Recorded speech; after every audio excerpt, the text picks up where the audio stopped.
Good morning, department officials and MICT SETA. We don't have an apology with the DG. We do switch. Okay.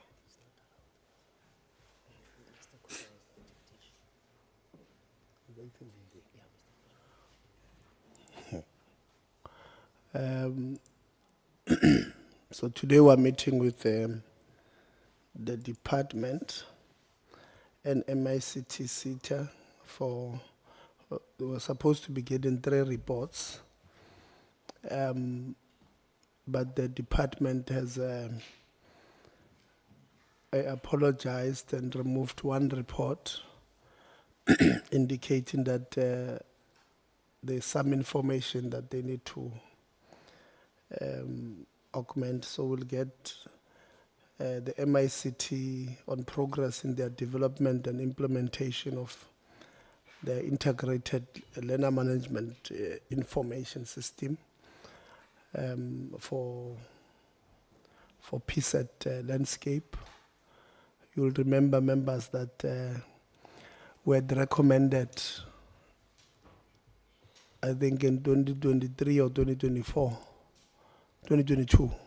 in 2022, that this must be done because from that time, I think in the 2021-2022 financial year, the AG had raised serious issues about duplications of people on the SETA space. I think at the time it was 10,000, more than 10,000 learners who were found to be on more than 1 SETA program in the same financial year.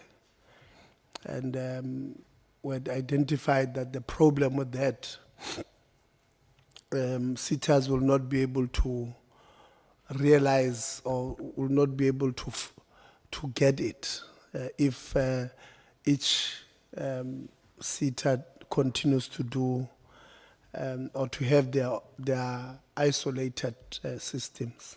So we had asked them to develop this system to resolve that AG problem, if I'm not mistaken. And I know that audits just finished.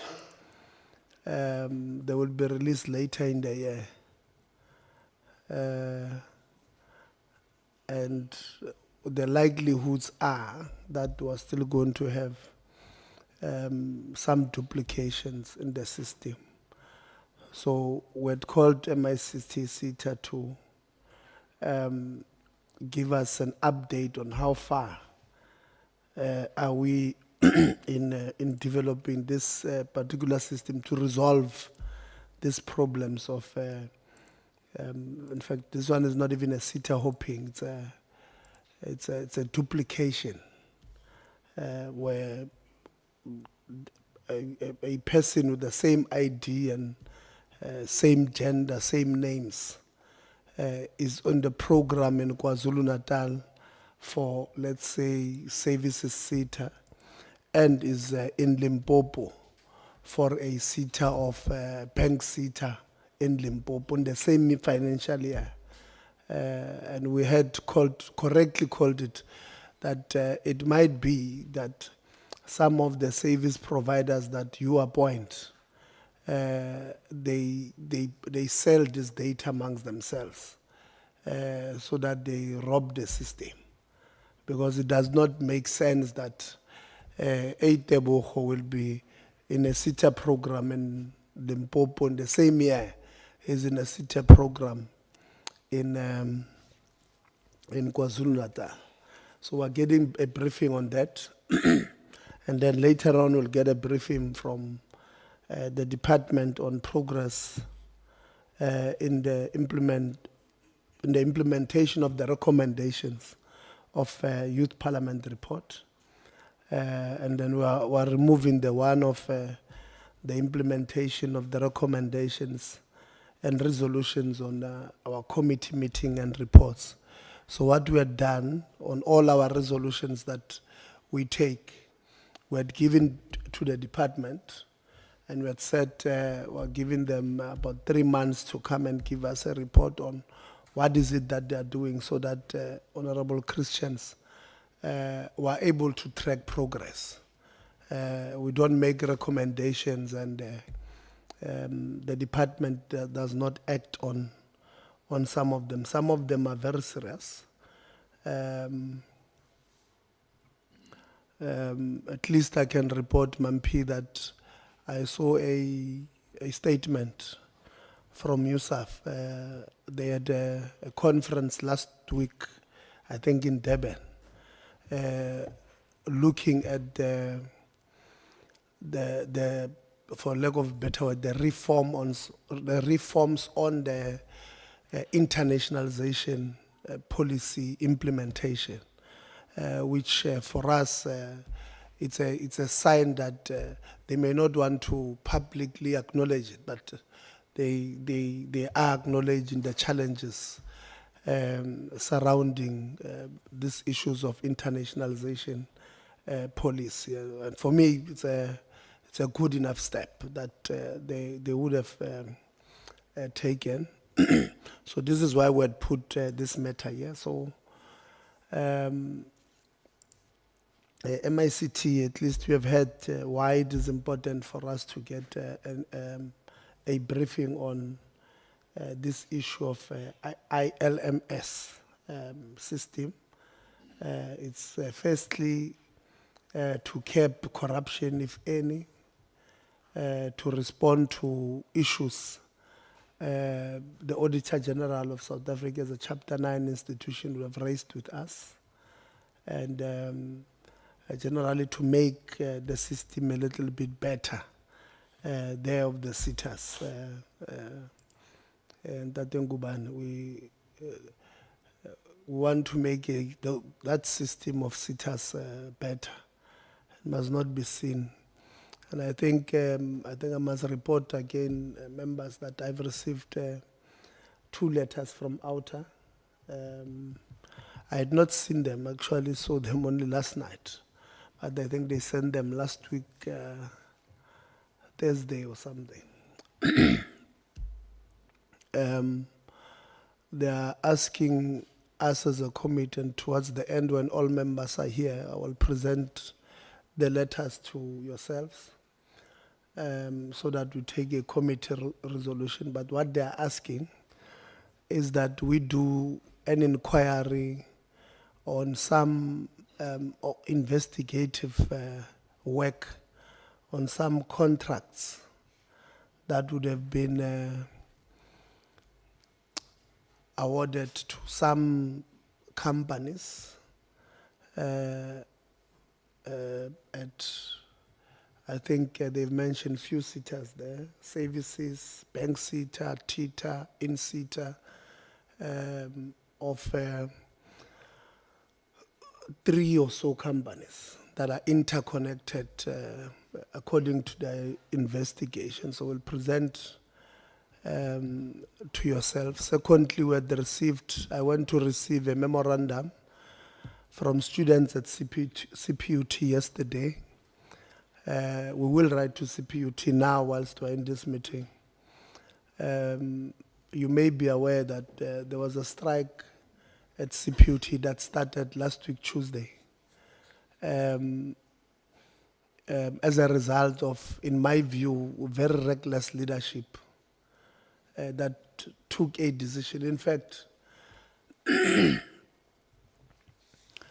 around this time last year, the same thing happened at Fort Hare, where leadership takes a decision without consulting stakeholders, and in this case, students, on a decision that will affect students.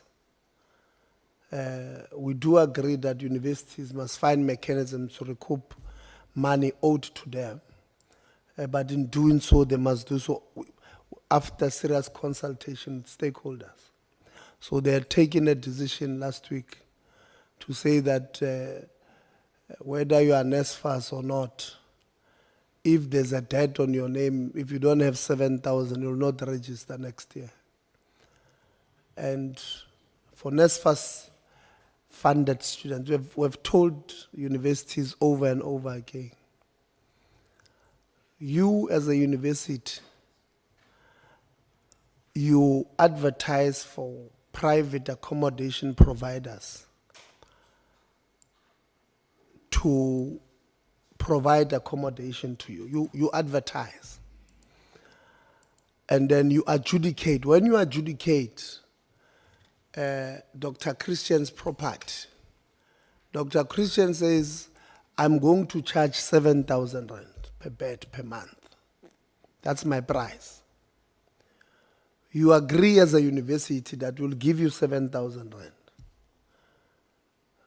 knowing full well that NSFAS pays up to 5,200. And then you take this NSFAS funded student, you put them in that accommodation. And then you say they must find 1,800 every month, they must find it somewhere. Becomes 18,000 at the end of the year. And then the following year you are saying, if you don't have 7,000 minimum, I'm not going to allow you to register. A self-inflicted pain by this self-created crisis.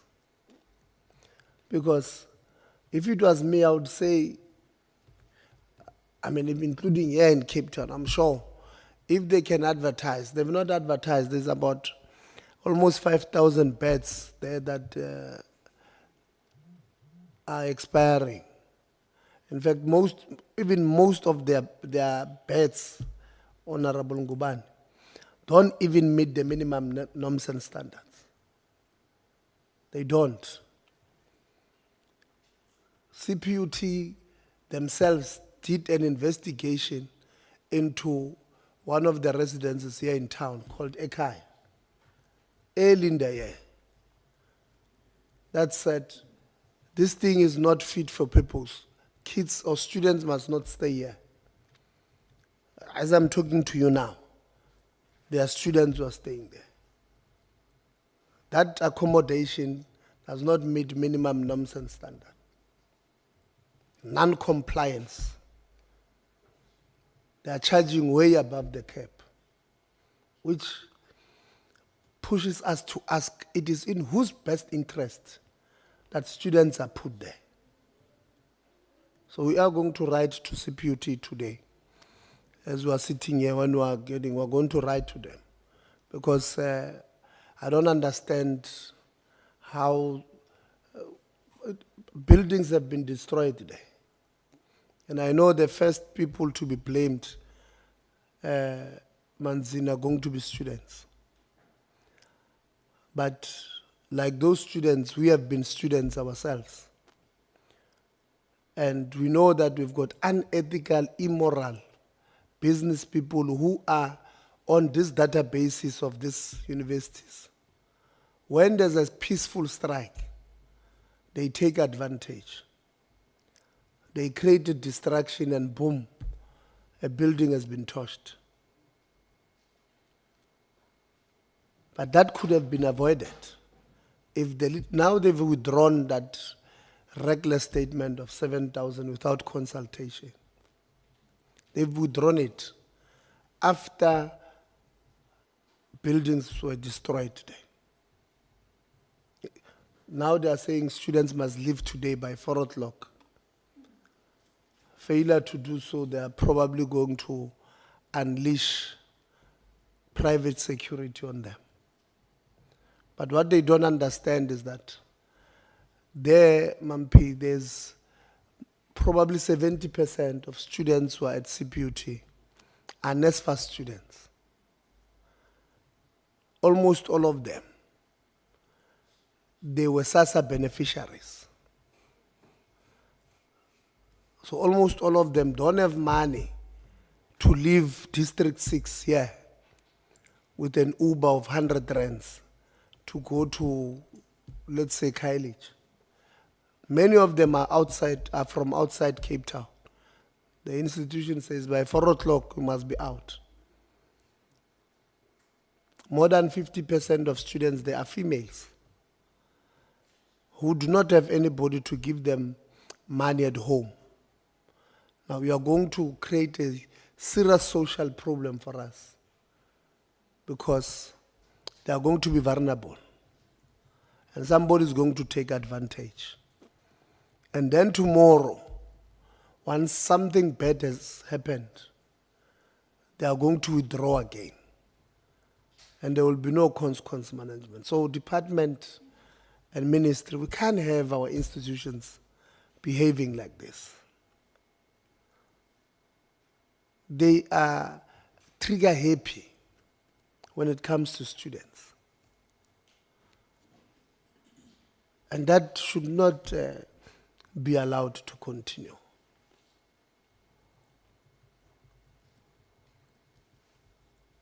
So we're going to, maybe let me go through apologies. We have few apologies. We have the apology of the minister and the two deputy ministers. They are attending cabinet committees, all three of them. We accept the apologies. We have the apology of the Director General. And I'm told that the Kuza, you are acting in this meeting. In this meeting. Yeah, only.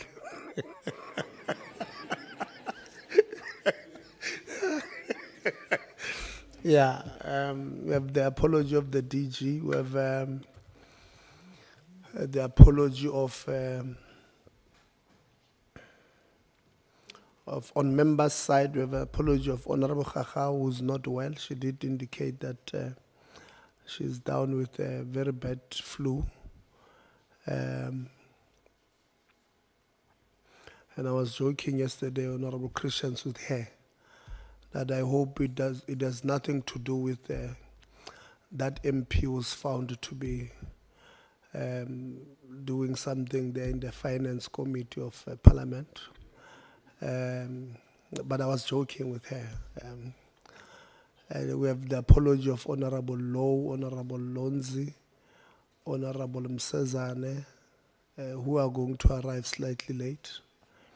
We have an apology of Honorable Zondo, who's not in the province on party political work, and Honorable Governor, who's not well as well. Those are the apologies we have. Honorable, we have an apology of Manzini, who needs to be somewhere around lunchtime, so he will leave us around lunchtime. So we're going to introduce ourselves. When we introduce ourselves, colleagues, we indicate our names, institution we represent, and the position we hold in that institution, because here we've got members of parliament, some from the department, some from the MICT, some from the ministry. So you don't say, I'm David Mohlami, I'm the PLO, because we're not the only PLO here. Sonwabile is also the PLO, Nombali. So you indicate which we are a PLO of what, right? So my name is Tebogo Letsie, a member of parliament, member of this portfolio committee, and I'm the chairperson of the committee. Anela. Thank you, Chair. Good morning, members. My name is Anele Kaminges, and I'm the committee secretary. Thank you.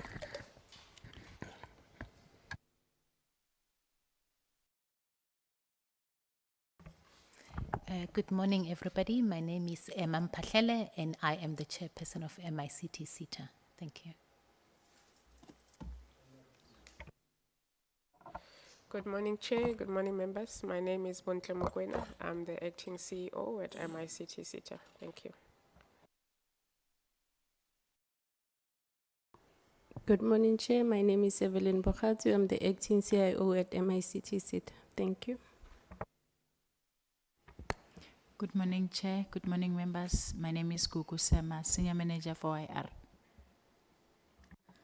Good morning, Chair and members. My name is Noma Kukumlawe, and I am the Manager, Legal and Compliance, MICT SETA. Good morning, Chair and members. My name is Nokwanda Krezu. I'm the Board Secretary of MICT SETA. Good morning, Honourable Chair and members. My name is Trudy van Wyk and I am the Chief Director for Social Inclusion in the Department of Higher Education and Training. Good morning, Chair. Good morning, members. My name is Moses Ndlovu, a board member at MICT SETA. Thank you. Good morning, Chair. Good morning, members. My name is Milan Mashale. I'm CIO at the Department of Higher Education and Training. Good morning, Chairperson, the members.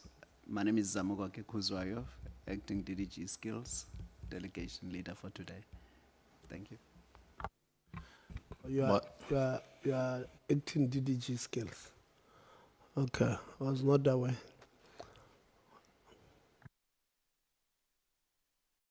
Good morning, Honorable Chair, Honorable members and colleagues. My name is Zamogu Zungu. I am the DDG for TVETs in the Department of Education and Training. Thank you.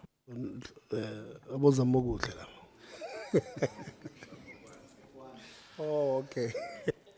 Good morning, Honorable Chairperson and Honorable members and colleagues. My name is Mabuza Ngubane, Chief Director responsible for SETA Coordination, Skills Development Branch.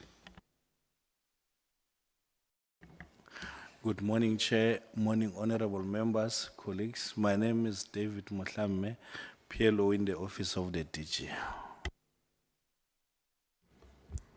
Good morning, Chairperson. All protocol observed. My name is Unombali Mngabe. I'm the PLO in the Deputy Minister's Office, Dube Ngube in DHET. Thank you. Good morning, Chair and members and colleagues. My name is Sonwabile Ngwiza, PLO in the Office of the Minister, DHET. Thank you. Morning, Honorable Chair and Honorable members and colleagues. I am Fundiswa Sotenjo. I'm the Acting Chief Director, Institutional Governance, University Education Branch. If you can repeat that with the mic closer. Yeah.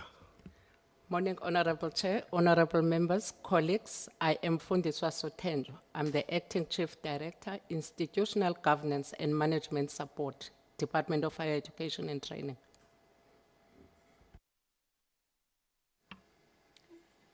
Good morning, Chair, members, and colleagues. I'm Khaira Kirsty Gelderbloem, and I'm the PLO in Deputy Minister Yusuf Kasim's office, DHET. Thank you. No, thank you very much. 2 weeks back, I made a joke that the Deputy Minister does not have staff. No, but he has staff now. I'm Jocelyn Bucas from Empowerment Network Solutions and also representing Marius Fransman, People's Movement for Change. If you can press there, we don't want change in the mics. Yeah. Morning, Chair. Morning, everyone. I am Tando Kolo Potoman. I'm a committee assistant. Good morning, Honorable Chairperson and members and colleagues. My name is Sergei Makrazupa. I am Consul of Russian Consulate in Cape Town. Morning, Chair, members. My name is Tanya Kleinans, and I'm Secretary to Honorable HCA. Good morning, Chair, members, and everyone. My name is Mampaho Mudiba, Committee Content Advisor. Good morning, colleagues. I'm Dalmain Christians, member of the Portfolio Committee. Good morning, Chair, morning, colleagues, and to our invited guests from MICT SETA and the department. My name is Sihle Ngubane. I'm the member of this Portfolio Committee. And the former...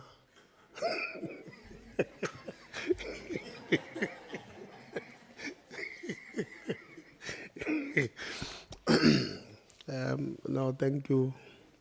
I thought when I said at least tell us all about you, Honorable Ngubane will also indicate that as a former board chairperson of MICT, you know, so that at least we know when he asks questions, we're able to connect. Delegation leader, if you can lead the discussions with your opening for MICT. You are not dealing with the department's part. Yeah, just the opening for MICT. If it's one document, we can deal with both of them, but the presentation will then come at a later stage.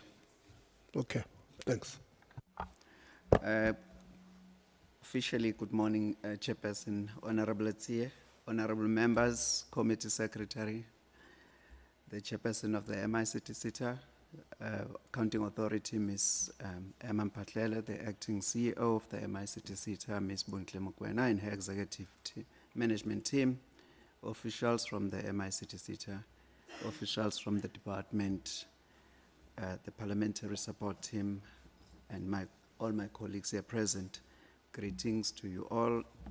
The Department of Higher Education and Training appreciates the invitation to brief the Portfolio Committee on Higher Education and Training regarding the progress made by the department, the MICT SETA, in developing and implementing the Integrated Learner Management System, which we colloquially refer to as ILMS, and on the progress in the implementation of the recommendations on the Youth Parliamentary Report. The Ministry, as the Chairperson has alluded to, under the leadership of the Minister, Honorable Manamela, and the Director General, expressed their respective sincere apologies for not being able to attend the meeting of the committee. Compelling reasons made it impossible for them to be here today, but they remain committed to their respective accountability to the committee.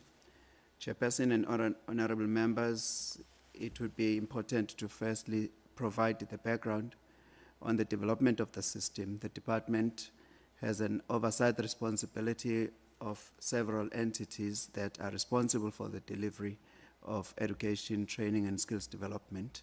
The challenge encountered is the inability of the department to obtain accurate and reliable information necessary for planning, monitoring, evaluation, decision-making, and accountability, and so on. And through this system, we intend to attend to these challenges.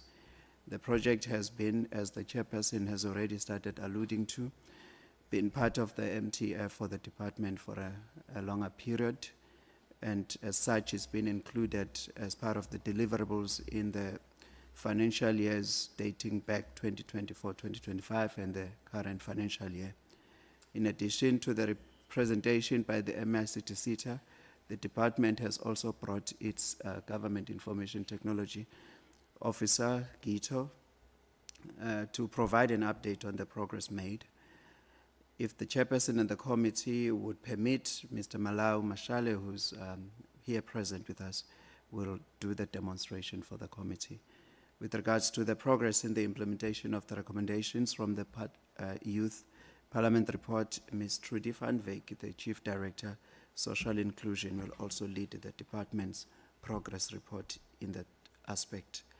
Now, returning to the ILMS, the department initially had a system called Higher Education and Training Management Information System, HETMIS, which was initiated and implemented back in 2012 with the intention to develop an integrated database for the post-school education and training system. The system comprised the TVET-MIS, the SET-MIS, and the Community Education and Training Management Information System, which were developed and implemented through this project between 2016 and 2023. Chairperson and honorable members, from 2023, the department encountered challenges related to the functionality of the systems after the resignation of the various role players within that function. And we've also picked up the issues that were raised or flagged by the Auditor General, as the Chairperson has referred to. And therefore, the efficiency of the integrated learner management system is brought in to address the management of the data so that it streamlines it across the entire PSET system, so that we avoid the duplications and wastages that have been identified. Today we provide we've come to provide updates regarding the status of development of the ILMS, as much as the MICT SETA is present to provide details, but we would like to provide a summary progress that has been made thus far. A memorandum of agreement between the department and the MICT SETA was signed in March 2025. The MICT SETA embarked on the whole project from conceptualization, systems development, and scoping to identify the system specifications and the modules required to cover the reporting requirements of the department, as well as those that were raised by the Auditor General.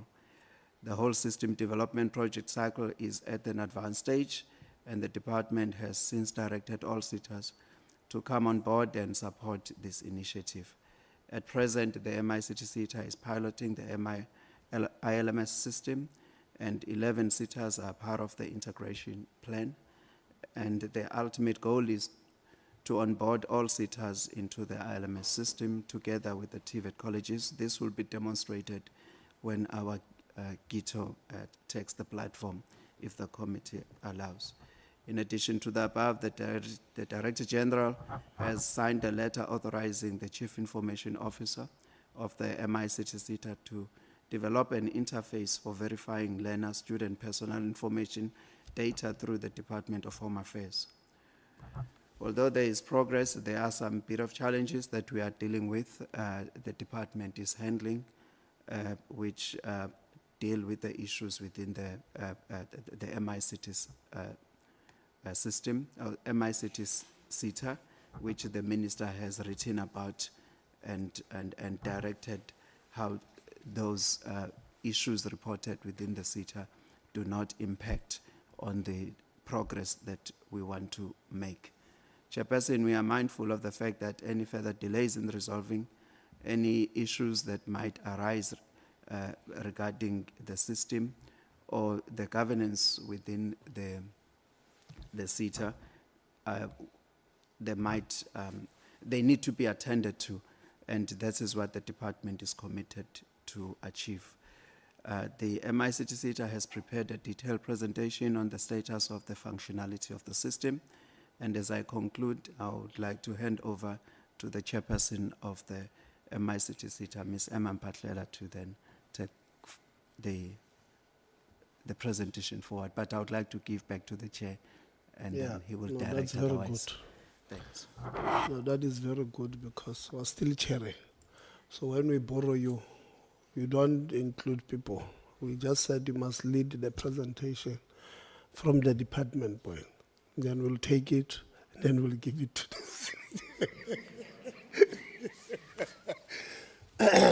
the welcome, Deputy Chair. Chairperson of MICT, if you can lead the presentation from the MICT point of view and give to the acting CEO, maybe, I don't know, to deal with the presentation. Thank you very much, Honorable Chairperson. Good morning again, Honorable Chairperson and Honorable Committee members. The delegation from the Department of Higher Education and Training, and all protocol observed. So, Honorable Chairperson and Honorable Committee members, I want to just take this opportunity to thank you for the opportunity to have MICT SETA appear before the committee to provide an update on the integrated learner management system. As I've already introduced myself, Honorable Chair, I am the chairperson of MICT SETA for the Accounting Authority, and I'm accompanied by a member of the Accounting Authority as well as the members of management. In keeping with the respective responsibilities of the Accounting Authority and management, I will briefly provide the governance perspective, Honorable Chairperson, while the acting CEO and management will take the committee through the operational and implementation details.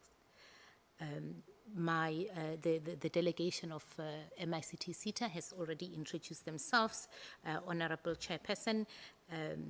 But from my side, in representing the Accounting Authority, with us we have ICT and Innovation Committee a member, Ms. Ndlovu. The acting CEO, Ms. Mokoena, will take honorable committee and honorable chairperson through the report itself. Any technical details relating to the integrated learner management system, honorable chairperson, will be covered by the acting CIO, Ms. Bahatsu. Any matters relating to the 4IR program, which is a program that gave birth to the integrated learning management system, those would be covered by senior manager, senior manager 4IR, Ms. Sima. Any matters relating to legal and compliance, those would be covered by manager legal, Ms. Mlawe. Yes, so I think I've covered that part. So honorable chairperson and honorable committee members, before management take you through the current status of the integrated learner management system, I would like to briefly provide some perspective of the accounting authority on the system. Honorable Chairperson and Honorable Committee members, the Accounting Authority of MICT SETA regards the ILMS as strategically important, as you have already mentioned in your introduction, Honorable Chair, is strategically important to the skills development sector with the potential to provide a more cost-effective solution across the PSET sector as a whole, addressing some of the concerns that you've already referenced earlier in your introduction, Honorable Chairperson. But also the other strategic importance of the integrated learner management system is to support South Africa's digital sovereignty. That's one of the benefits that management will touch on, but also provide secure management of skills development related information. Therefore, our focus as the board, Honorable Chairperson and Honorable Committee members, is on ensuring that the system is appropriately governed and that there is proper oversight and accountability.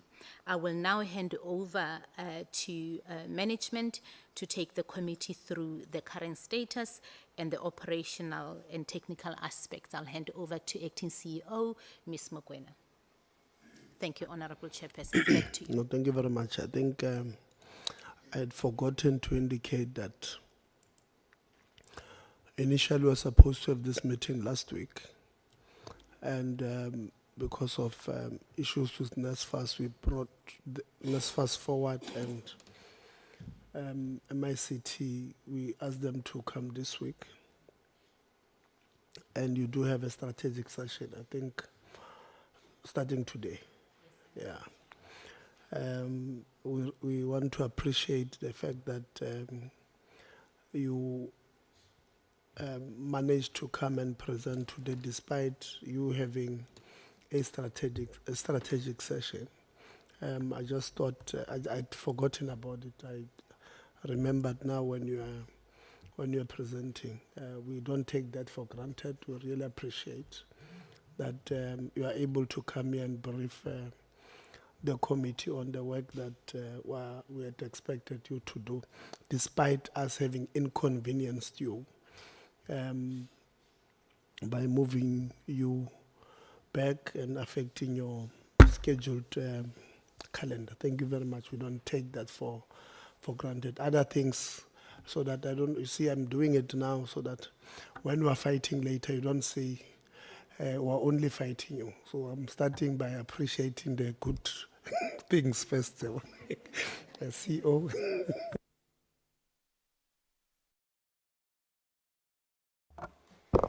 Thank you, Honorable Chair, and thank you to the members, and thank you for the opportunity given on the MICT SETA. I don't have shop steward voice. I'll try. Can you hear me, Chair? All right. I don't have the shop steward voice, but I'll do my best. I was saying thank you for the opportunity given to the MICT SETA to come before the committee and provide an update on the integrated learner management system development and implementation. This process, as indicated, started a few years ago. And from the context of the MICT SETA, it was when we had challenges with the current service provider at the time in terms of us having the data that belonged to the MICT SETA remain with the MICT SETA. To date, that matter is still a legal matter. It has not been fully resolved. So from that perspective, the MICT SETA decided to take a different route and look at how we can partner through our triple helix model and partner with research institutions and higher education institutions to make sure that as we develop the system through the research chairs, that system will remain within the PSET and that system will have longevity. As members would know, in the public service, you cannot keep one service provider for a very long time. You need, once that contract expires, you need to go out and procure again, which saves costs. Also, it does not allow for the system to mature over time. So it was best to actually rethink how we could do that going forward, also understanding the extended mandate that the MICT SETA was given. So in terms of the presentation, members, that's just the outline of the presentation. I'm not going to dwell on that. I'll just jump into the presentation. Hopefully we'll have enough time to also have a bit of we do have a video embedded in the presentation, but it's just a mini demo just to showcase how the system works, and members will be able to sort of understand and interact with it. Introduction and background, as I have indicated, and as also Chair has indicated, DHET and the Honorable Litsia, the post-school education and training sector plays a pivotal role in advancing skills development, workforce readiness, and lifelong learning across South Africa. With the conception of the integrated learner management system, it was visioned as a national shared services platform to support a unified and integrated learner management ecosystem across the PSET sector.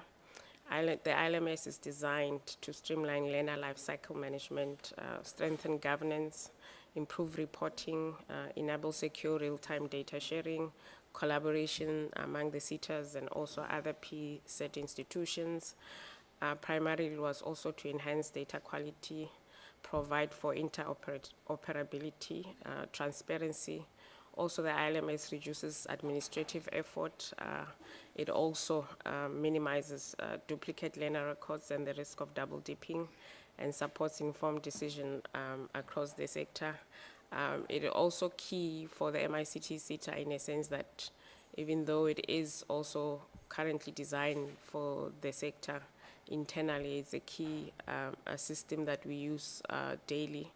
It has allowed for integration of other functions within the SETA, integration of programs within the SETA in terms of the value chain, in terms of the work that we do, also in terms of allowing our stakeholders to actually have access to the MICT SETA through the system.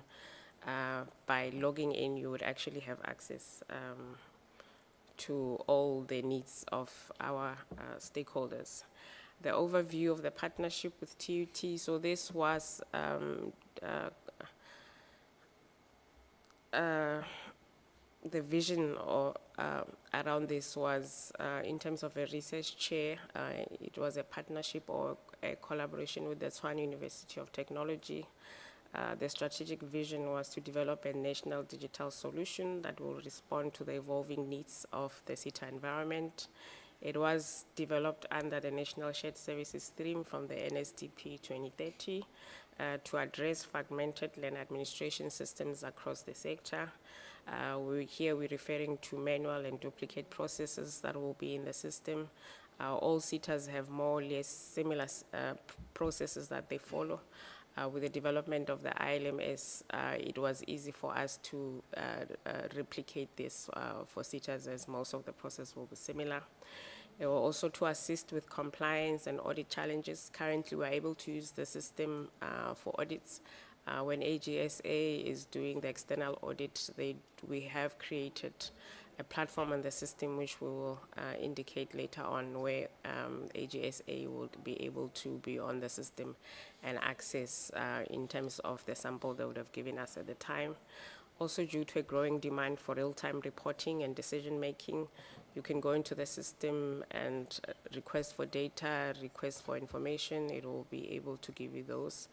Also, to have up-to-date learner records. This is one huge issue that we have across the SETAs. With the system in place, we are able to capture learner records accurately.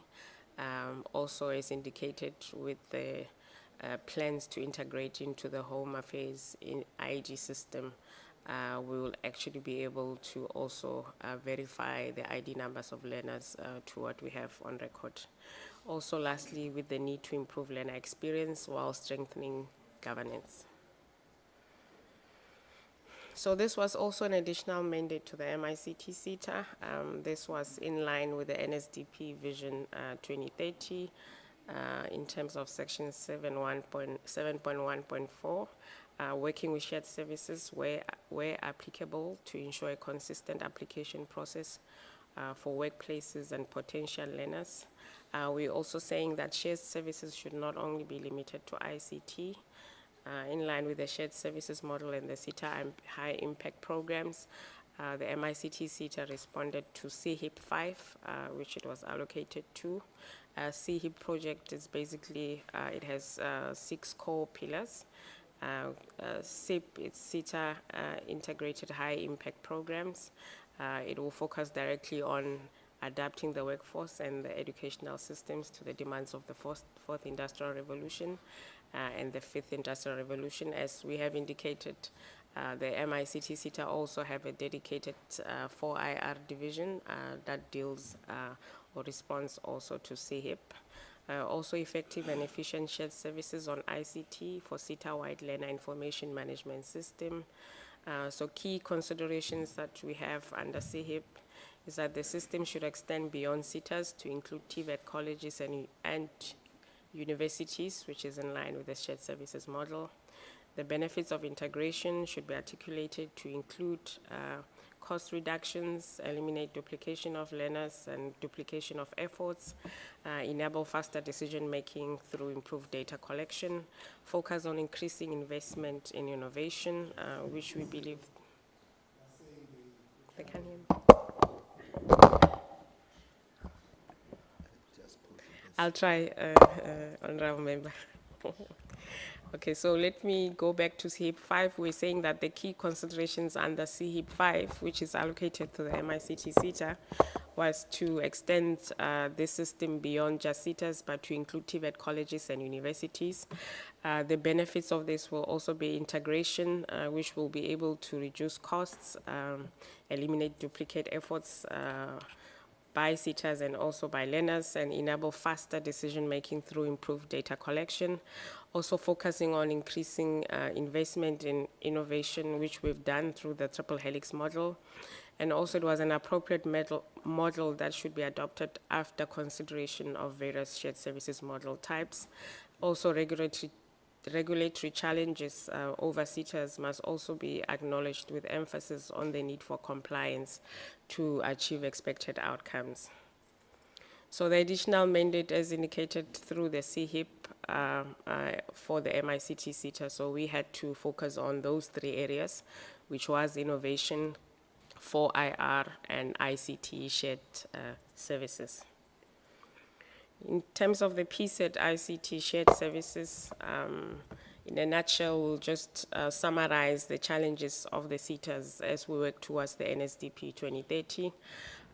The challenges identified was poor governance, inadequate human resources, poor administration and financial management, lack of proper monitoring and evaluation systems, lack of accurate records of number of people who would have benefited from the system or learners, and measurement of the impact of the SETA interventions, also limited or no linkage with the post-school sector.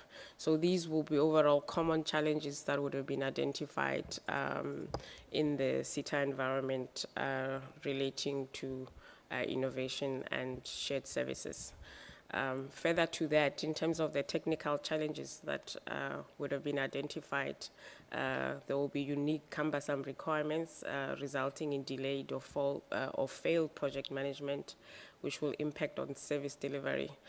So this will also touch on the procurement process that I have indicated, that in the public service, you need to go on a procurement process to secure services of a service provider.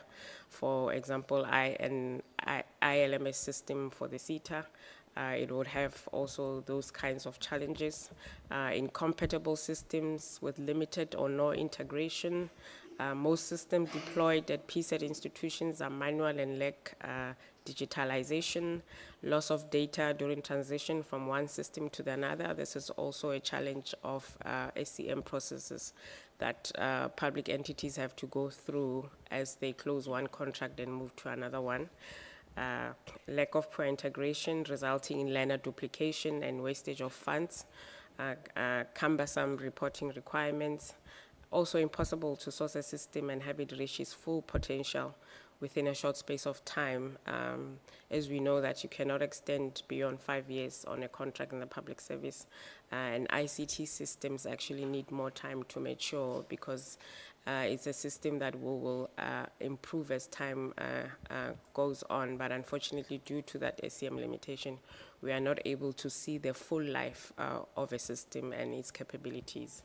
At the same time, we would have committed funds to that system, which runs into millions. So the ideal will be a process unification, integrated systems, subscription to government-owned systems like the ILMS, which would not have an end date because this is not secured privately. It is through a partnership with a public higher education institution. So if we go to the next challenge, which we say is governance and financial constraints, the operating different systems is not also affordable, lack of coordination and cost effectiveness. On average, SETAs combined spend 400 million and maybe more every 3 to 5 years to roll out a new LMS or MIS system. Projected savings through the ILMS, it's estimated at about 169 million if all SETAs were onboarded on the ILMS, considering also that SETAs have a 10.5% limit on admin expenses. This will sound like an ideal option for most of the SETAs. Ideal, there should be collaboration within the SETAs, collective bargaining, also resource sharing, which will actually save on costs. So this also relates to shared services, the ILMS itself, hosting, and the licenses in terms of the onboarding, which I will touch on later in the presentation. Capacity limitations in terms of the challenges. The market is limited with players who are rendering effective LMS or IMS systems. Also lack of government-owned intellectual property on learner management systems. Lack of government-owned data centers resulting in preference for commercial data centers, which is exposing national data to sovereignty challenges. Ideal will be a process that is unified, integrated systems, subscription to government-owned systems or data centers. Also, just reminding that the ILMS has no end date. This is also part of the program through the PSET ICT shared services and the PSET ICT forum. As we've indicated, Honorable Chair, previously, this is the AGSA report that we're referencing, also in terms of learner duplications in the system. So we are saying here, with the access to the Home Affairs system that we have been given approval for, as we integrate the system, we will be able to reduce the occurrence of learner duplications across the PSET system. So it's very important that that integration happens so that we are able to strengthen our governance and also reduce on these findings from AGSA across the SETA system. So what are the benefits for a shared service?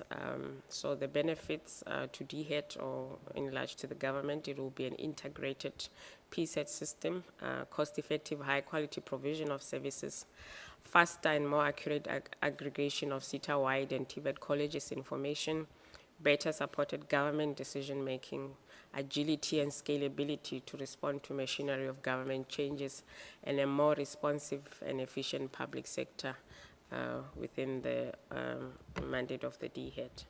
Also the benefits to SETAs and other entities, anticipated savings as indicated previously of plus or minus 160 million that would have been spent every 3 to 5 years across the landscape. These funds could be channeled back to fund learning programs, unified business processes, common policies, and up-to-date and efficient systems, eradication or reduction in double dipping of learners, collaborative benefits through shared services platforms, including collective bargaining, improved technical capacity to support stakeholders, real-time monitoring of progress and processing of payments, regular benchmarking to deliver value for money to our stakeholders.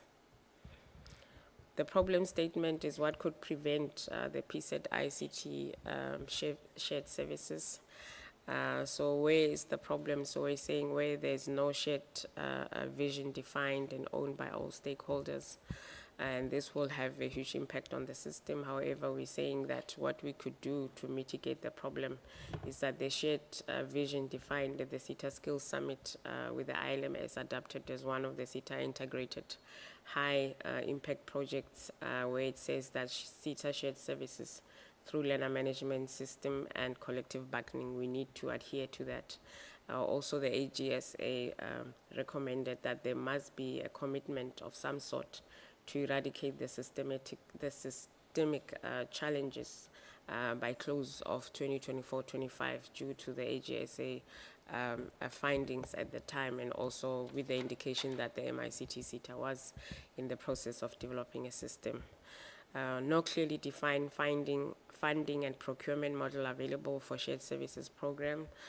So there was delayed implementation of the program, which could potentially lead to irregular processes. However, the sourcing and funding modalities, which include the IP ownership, are also the mitigating factors. Adoption of models such as the triple helix model of innovation for implementation, research and innovation fund considerations, and support of the government to government relationships. Also, there is that problem where there could be lack of buy-in and commitment to the shared services program. So we're saying that this matter must be taken up at higher structures in terms of the chairpersons forums, CEO forums, ASEO, which is the Association of SETA CEOs, SETA ICT Forum, SETA CFO Forum. We're also saying that we need voluntary participation, Chair.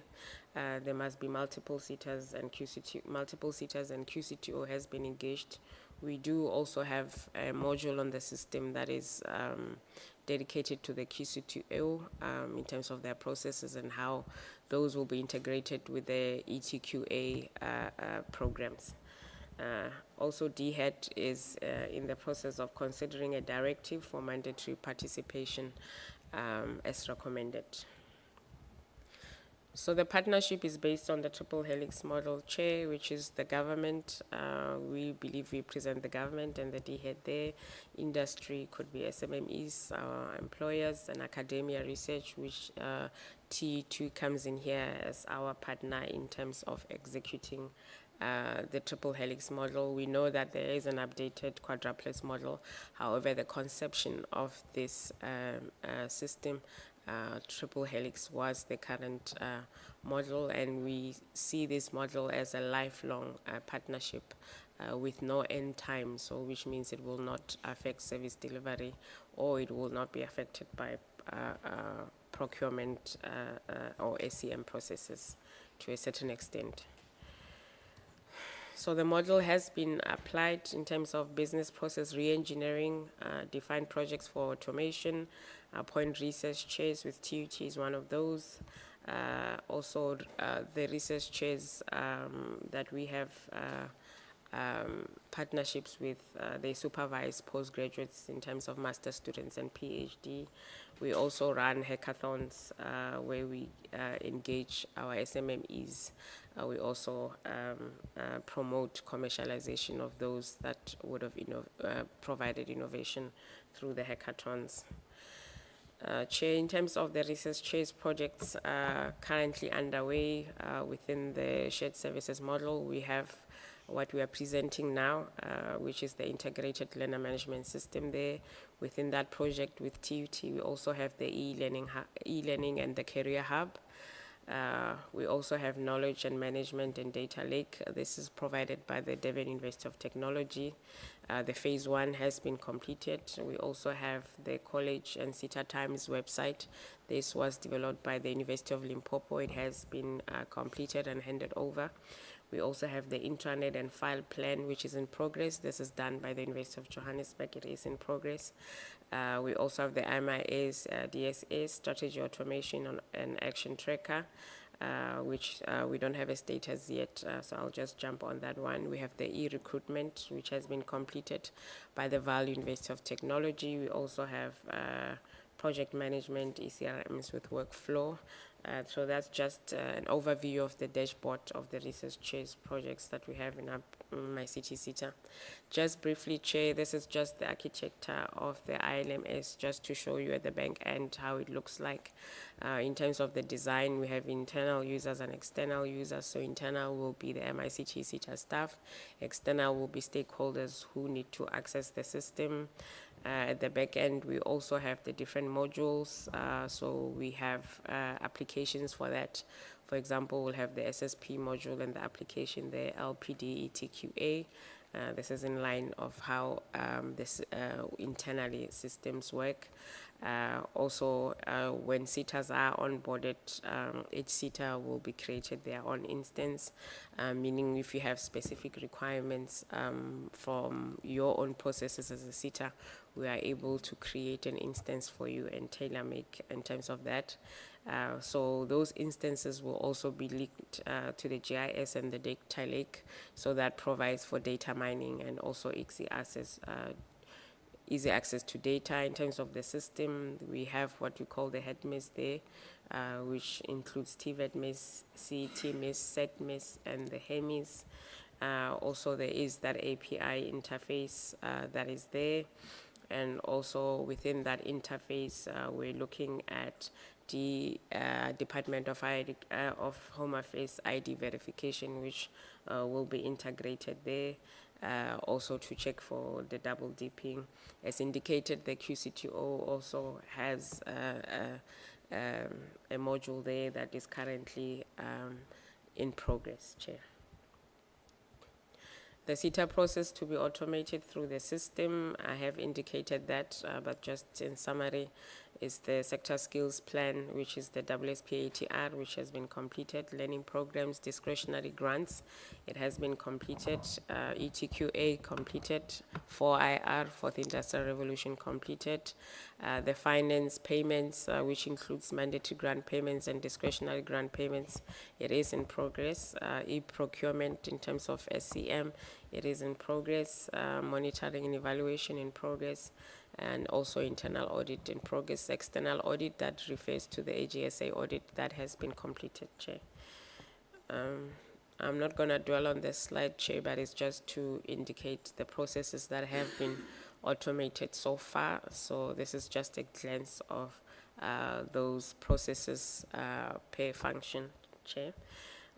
In terms of the DHET processes that has been automated through the system, we have the DHET College and SETA Times website, Skills Education Training, which is SETMIS, Information Systems, the Technical and Vocational Education and Training Management System, TVETMIS, and the Community Education and Training Management Information System, SETMIS, the OFO, Organizing Framework for Occupations.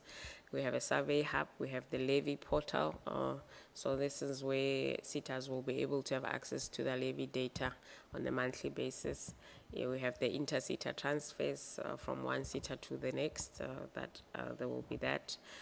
We also have the skills development levy information system as the list, capturing system for private colleges, help desk call center. This is the project we refer to, the Deputy Minister's help desk project, central application services. Those are the programs, Chair. In terms of the state of readiness to roll out this, the onboarding that we have explored different options. However, the preferred option of onboarding is on a modular basis, as indicated at the bank end with the different applications there. SETAs are allowed to onboard per module. So if you want to onboard on the WSP ATR module, you are allowed to do that. This will also allow multiple SETAs to onboard at the same time. And what we've done, we've linked that to the costing module, that the costing will be through the module. This allows multiple SETAs to be onboarded. It does not delay, unlike giving each SETA an opportunity to complete their processes. So this is the preferred option for onboarding. In terms of accelerated approach towards onboarding, so this is just a process map to indicate where it started. So where we are now, the MICT SETA issued letters of readiness of the system for pilot through the SSP module or the WSP ATR module. In February 2026, the letters were issued to 10 SETAs, and I'll provide an update on that outcome in the presentation, Chair. In terms of preparations for onboarding, we had to prepare for full rollout and onboarding of other parties. There is a support structure that was approved to support all stakeholders. Change management processes are being initiated. The costing model has been finalized. Yes, the board of the MICT SETA has approved the costing model as we try to finalize that process, but it is approved. And also there is a migration approach, which I'll touch on further in the presentation, Chair. Also, the hosting platform has been approved for the hosting of the ILMS architecture.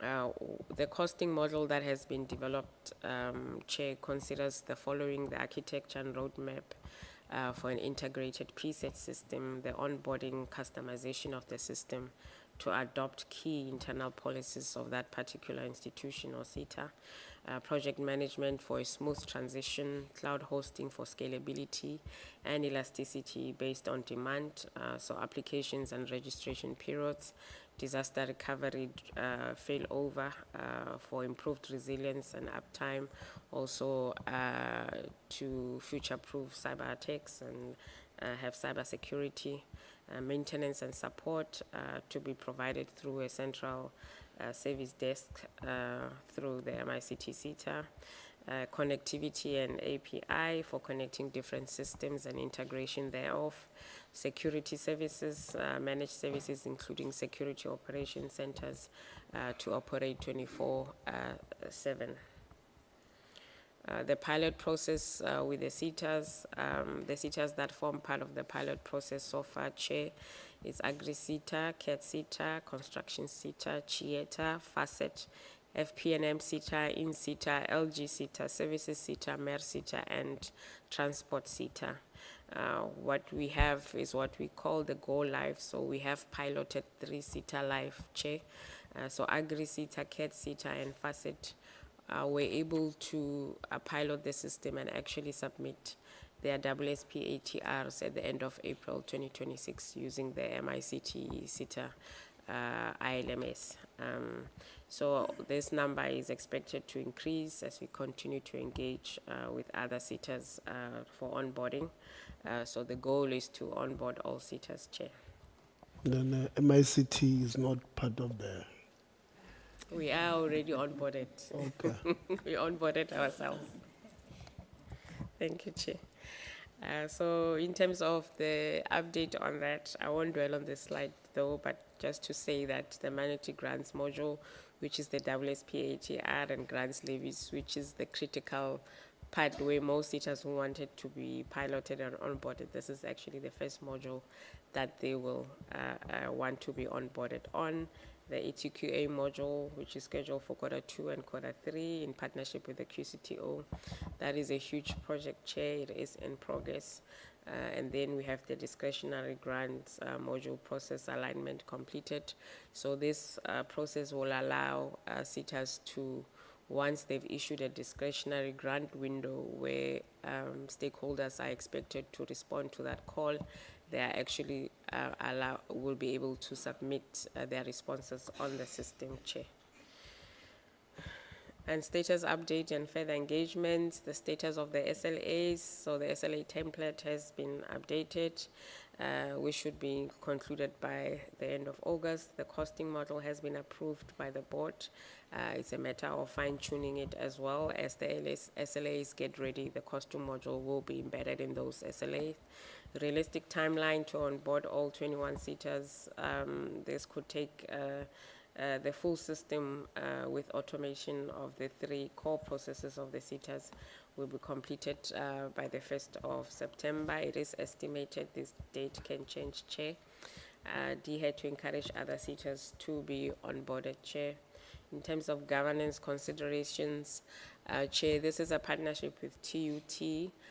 So there are intellectual property rights of the system that are under consideration, and this matter is under discussion with TUT.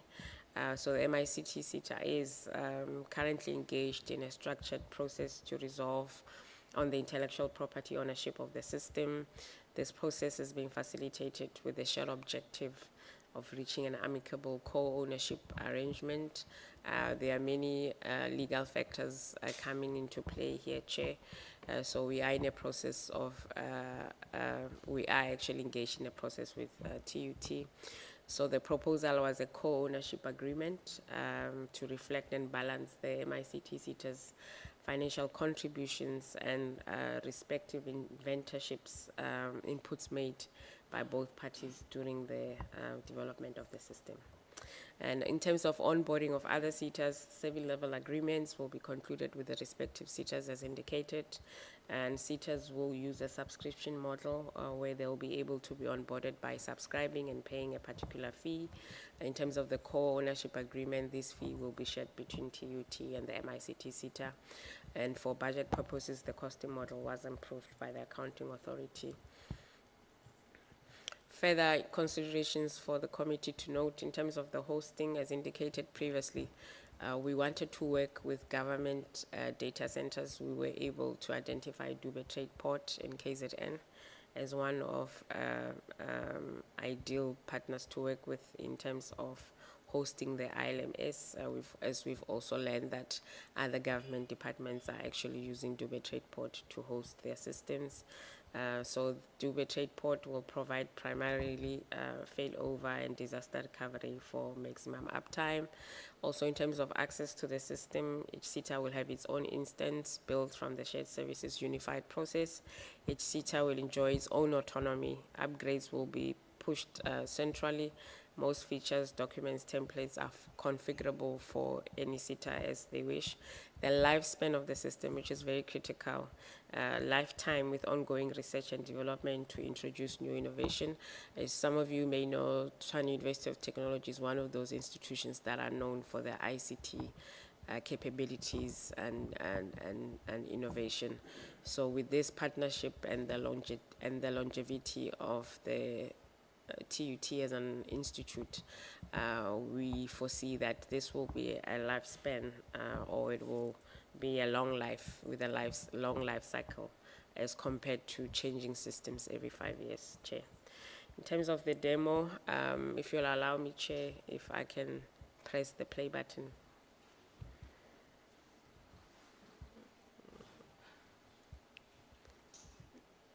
Let's see. Okay. Maybe I'm in a hurry. Yeah, it's there. Is it affected by my system? It's supposed to be volume. I'm on mute here. Okay, Is the system having glitches? I think it's the volume. Let me just see. I am on mute.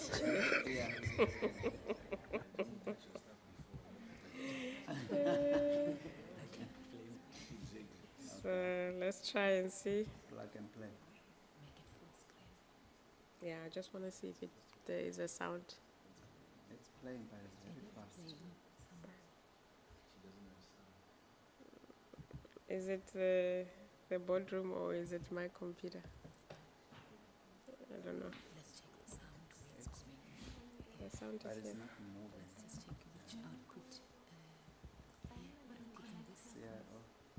I am connected. No, I know. Yeah, I know. But if there's anyone who got more things on the meter here. Special. Okay. Let me take it back. I don't want. I'm not sure, Chair, why it's not making that. Huh? There's no technical assistance. No. On your system, is it? Okay. Okay. But what we can do, we can innovate, because I think he's got something that will show a broader Okay. interface. You take it as well. Okay. I'm not sure why. Yeah, if the chair would allow, we'll innovate with his to demonstrate broader. Okay. So you can move. Okay. Okay, Chair, if you allow me to move. Yeah, I was hoping the acting CIO will help us get get the sound. I've just been learned that they are not technicians. Yeah, no, we do. I mean, I'm a technician myself. I just waited for. Now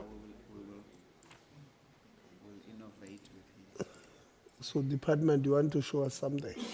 Yeah, Want to connect here? If you, yeah, if Yeah, the no, no, chair- I allow. once she's, Let me finish then. yeah, once she's done with your permission. Okay. So that, Thank you, Chair. So that's just to show the committee the pilot, the successful pilot we did with the Agri-SETA on the screen for their WSP ATR window.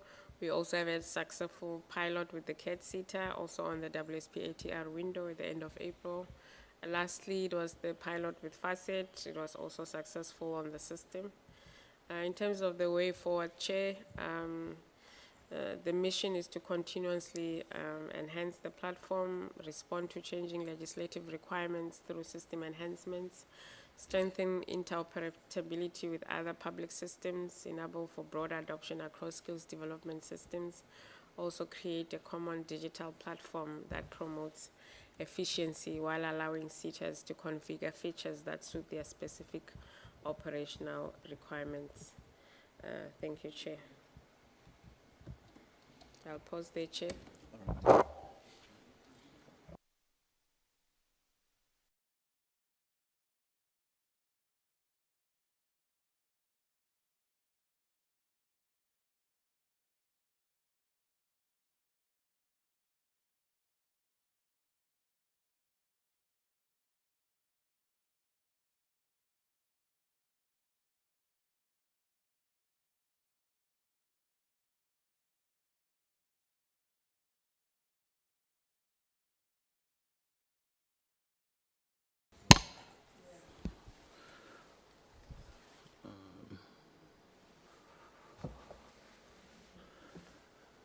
Let's just see.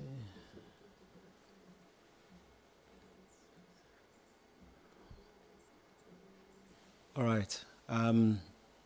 Morning again to Chair and the members. So maybe just for a little bit of context, the CEO has done a great job in giving you context of how the systems of operations within the respective branches actually need a significant amount of effort in terms of deployment, because you need to get all the stakeholders who are going to use the system to be involved in designing and the process flows, etc. Now, the challenge that it then creates is that because we already had a number of MIS systems that were already down, it then delays when the date will be realized when all of that is talking to each other. So Lesedi is a intervention that we've then developed at the departmental level, baselining off the data and knowledge lake house that was built by the DUT and with MICT SETA. So Lesedi is short for Learner Education and Sector Encompassing Data Initiative. So it basically is going to pull together all the different branches from CETs, universities, TVETs, and the community education colleges as well. To this point, we've already, I'll take you through.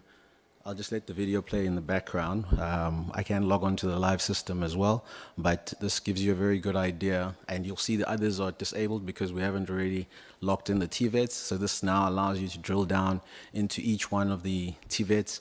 You can pick by institution, dig deeper into that specific institution, how many learners are there, etc. So this will help to pick up with the duplications as well.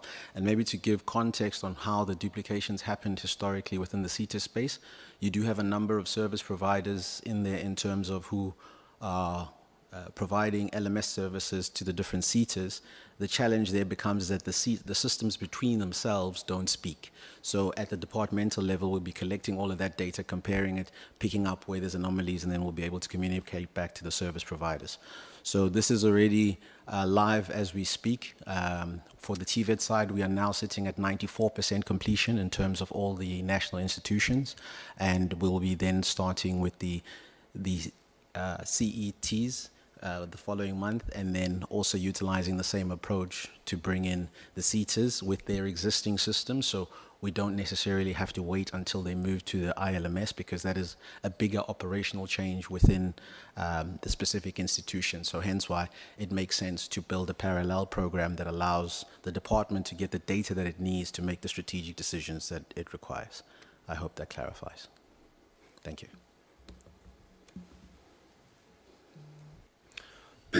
No, thank you very much.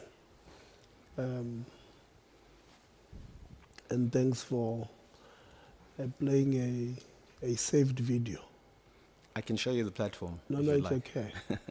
I'm just indicating to Dr. Kuzwa that that was a saved video. Dr. Kuzwa, when he was lobbying us to allow you to play the video, said, we've got, what did you say? Innovative. It's a saved video. And Dr. Kuzwa, your saved video is innovation. That would be my fault, sir. I changed at the last minute just to make it quick. Oh, okay. No, we hear you. But it is available if you want me to see. No, I just no, thought it's in the interest of time. We believe you. Dr. Kuzwa, who's doing the second presentation on behalf of the Ms. Trudy van Wyk will do the second presentation, Chair. Thanks. Yeah. Can we pull your cables? No, it's a bit dark there. It's I too- know you okay. don't have a problem of. I thought she can light up the corner. Yeah, I suspect me and her, we've got the same pigmentation, so I think you'll be fine there.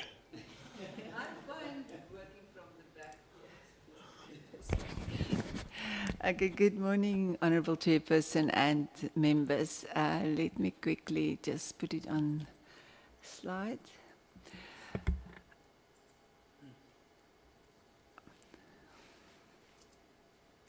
There we are. Okay, as I said this morning, I am the Chief Director for Social Inclusion and Quality in the department, but this is a presentation of the whole department, and therefore there are people here from the university branch, from the TVET branch, from skills branch, to report specifically on the items that are in the specific recommendations from the youth report. Youth Parliament. If we summarize the key recommendations from the report, and that is also from the letter from the Speaker, you will see these are the 5 points. And those are that the Department of Higher Education and Training with NSFAS must table annual reports on ring-fenced funding for students with disabilities. And then with the Department of Employment and Labour, strengthen the oversight of SETAs, TVET colleges and artisan training centres to align with labour market needs and enforce graduate placement targets. And then it's also been given a responsibility that with DBE, health, social development, Justice and Constitutional Development, and the police submit quarterly reports on the National Strategic Plan on Gender-Based Violence and Femicide with disaggregated data on youth survivors and related issues such as teenage pregnancies and statutory rape. And then with relevant departments support the development of sport-related career pathways through accredited programs and practical placements, and with the National Treasury and then other stakeholders develop sustainable mechanisms to address student debt crisis, especially for financially vulnerable students. What we have done is we have now used each one of these recommendations and elaborate on our report.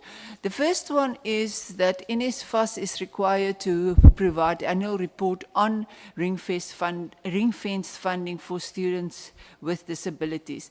And I think it's very important to note that currently the funding of students with disabilities by NSFAS comes out of the 50 billion annual allocation NSFAS receives for universities and TVET colleges student funding, with all disbursements being made from the same pool of money.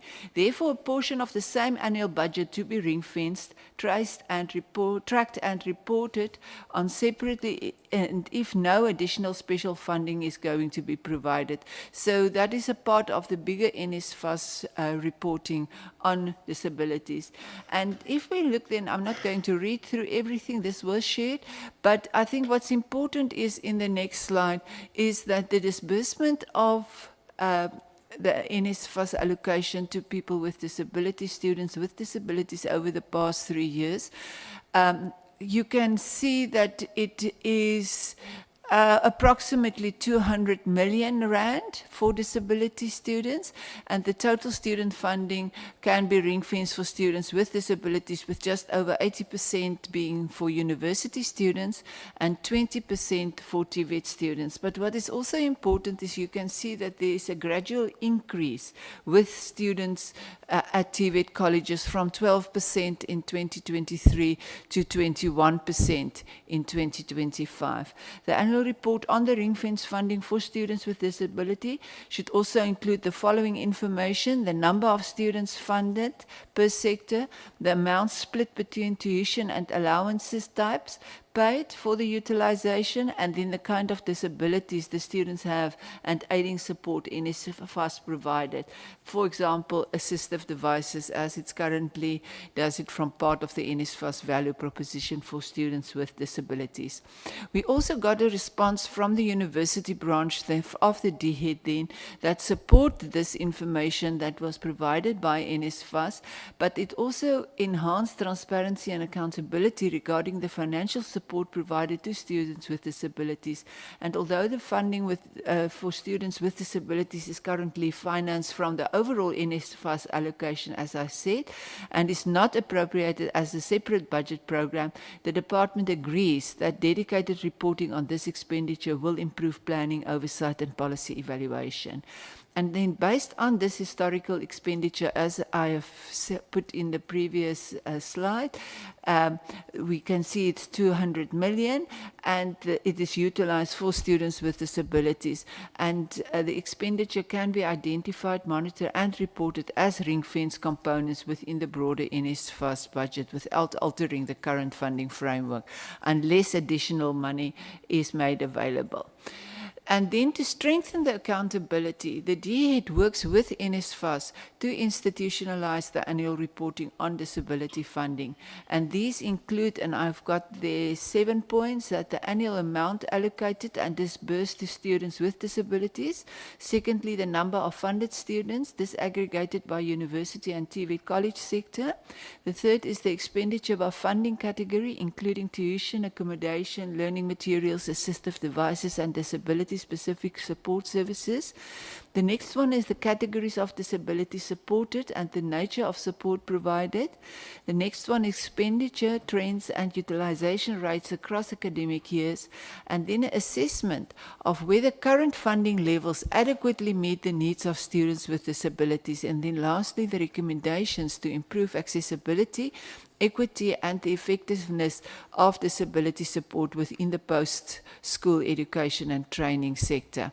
And the department is in its role of monitoring and coordinating, will also continue to review the adequacies of the current funding model for students with disabilities as part of the broader reforms to student financial support, ensuring that funding arrangements remain responsive to the diverse needs of students while promoting equitable access, participation and successful completion of qualifications.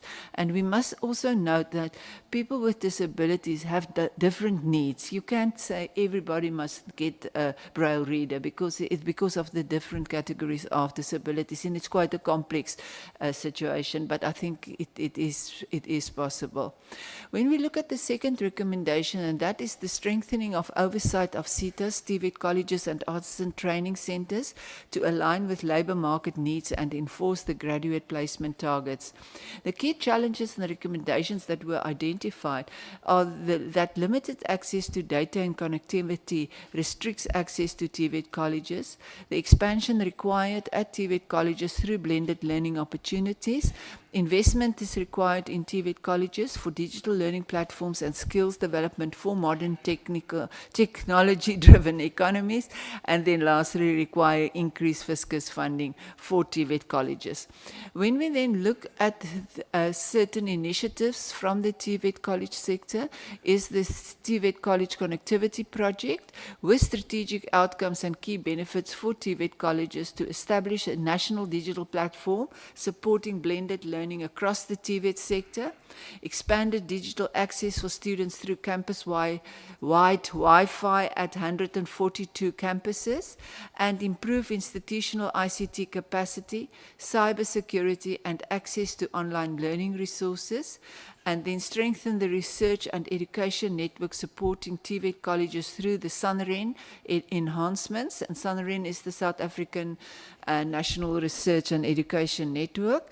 And then build sustainable institutional capacity through asset transfer, staff training, and ongoing networking support, and supported transformation through participation of 12 emerging enterprises and the deployment of 158 personnel.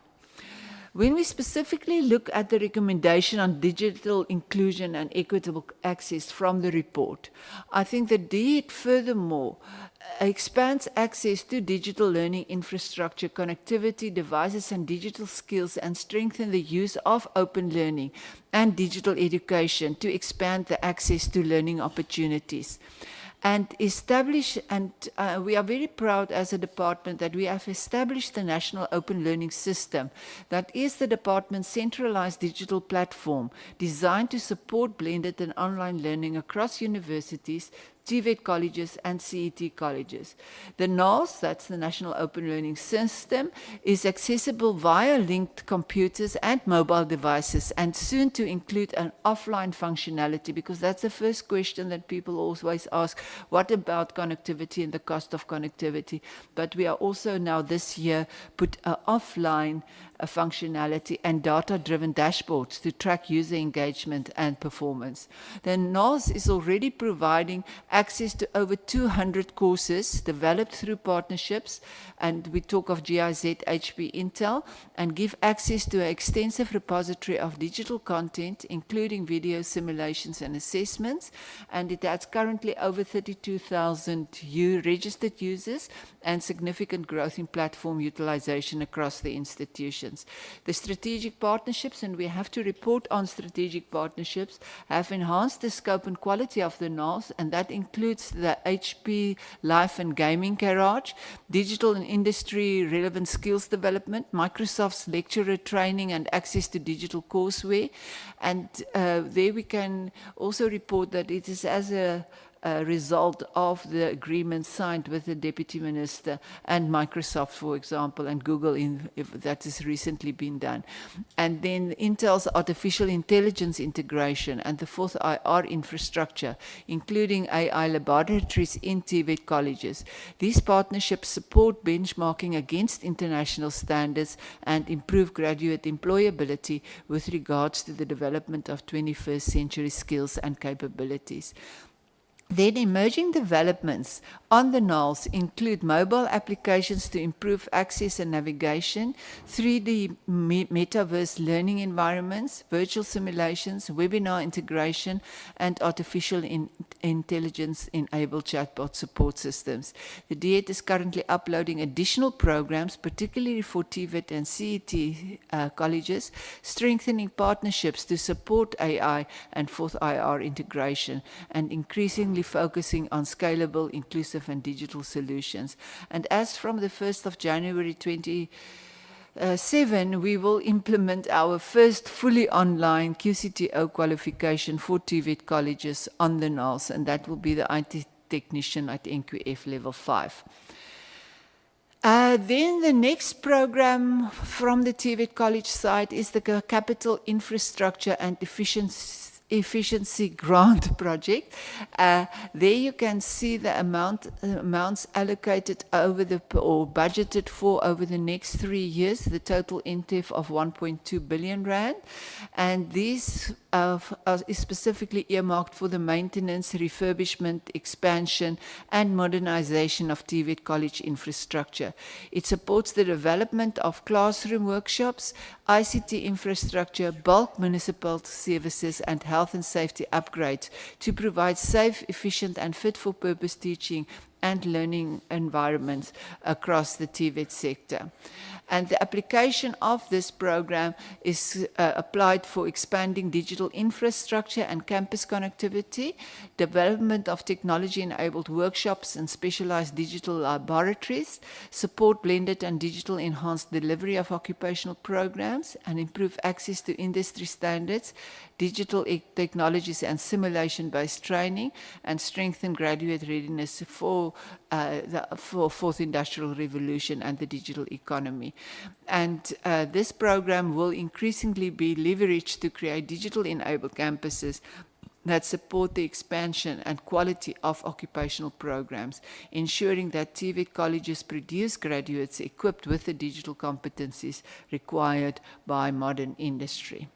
The next item is artisan development at TVET colleges, and the whole focus is on strengthening the artisan pipeline, and we have identified 5 initiatives here. The dual system apprenticeship model, where centers of specialization is successfully implemented the dual system method, seamlessly blended theoretical college learning with structured hands-on workplace experience. The next one is industry-driven curriculum, where occupational programs are designed with inputs from industry, and I think the collaboration and the work with the QCTO is very important in this, so that we also get the inputs from industry and the collaboration from industry.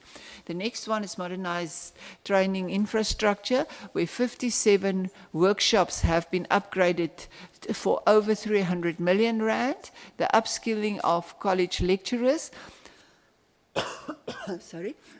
and lecturers to undergo continuous professional development and industry placement, keeping their technical knowledge and current and relevant, and then lastly, improve employability rates, that the direct partnership with employers secures immediately workplace placement, so that learning sports are available, significantly boosting graduate employment and trade test pass rates.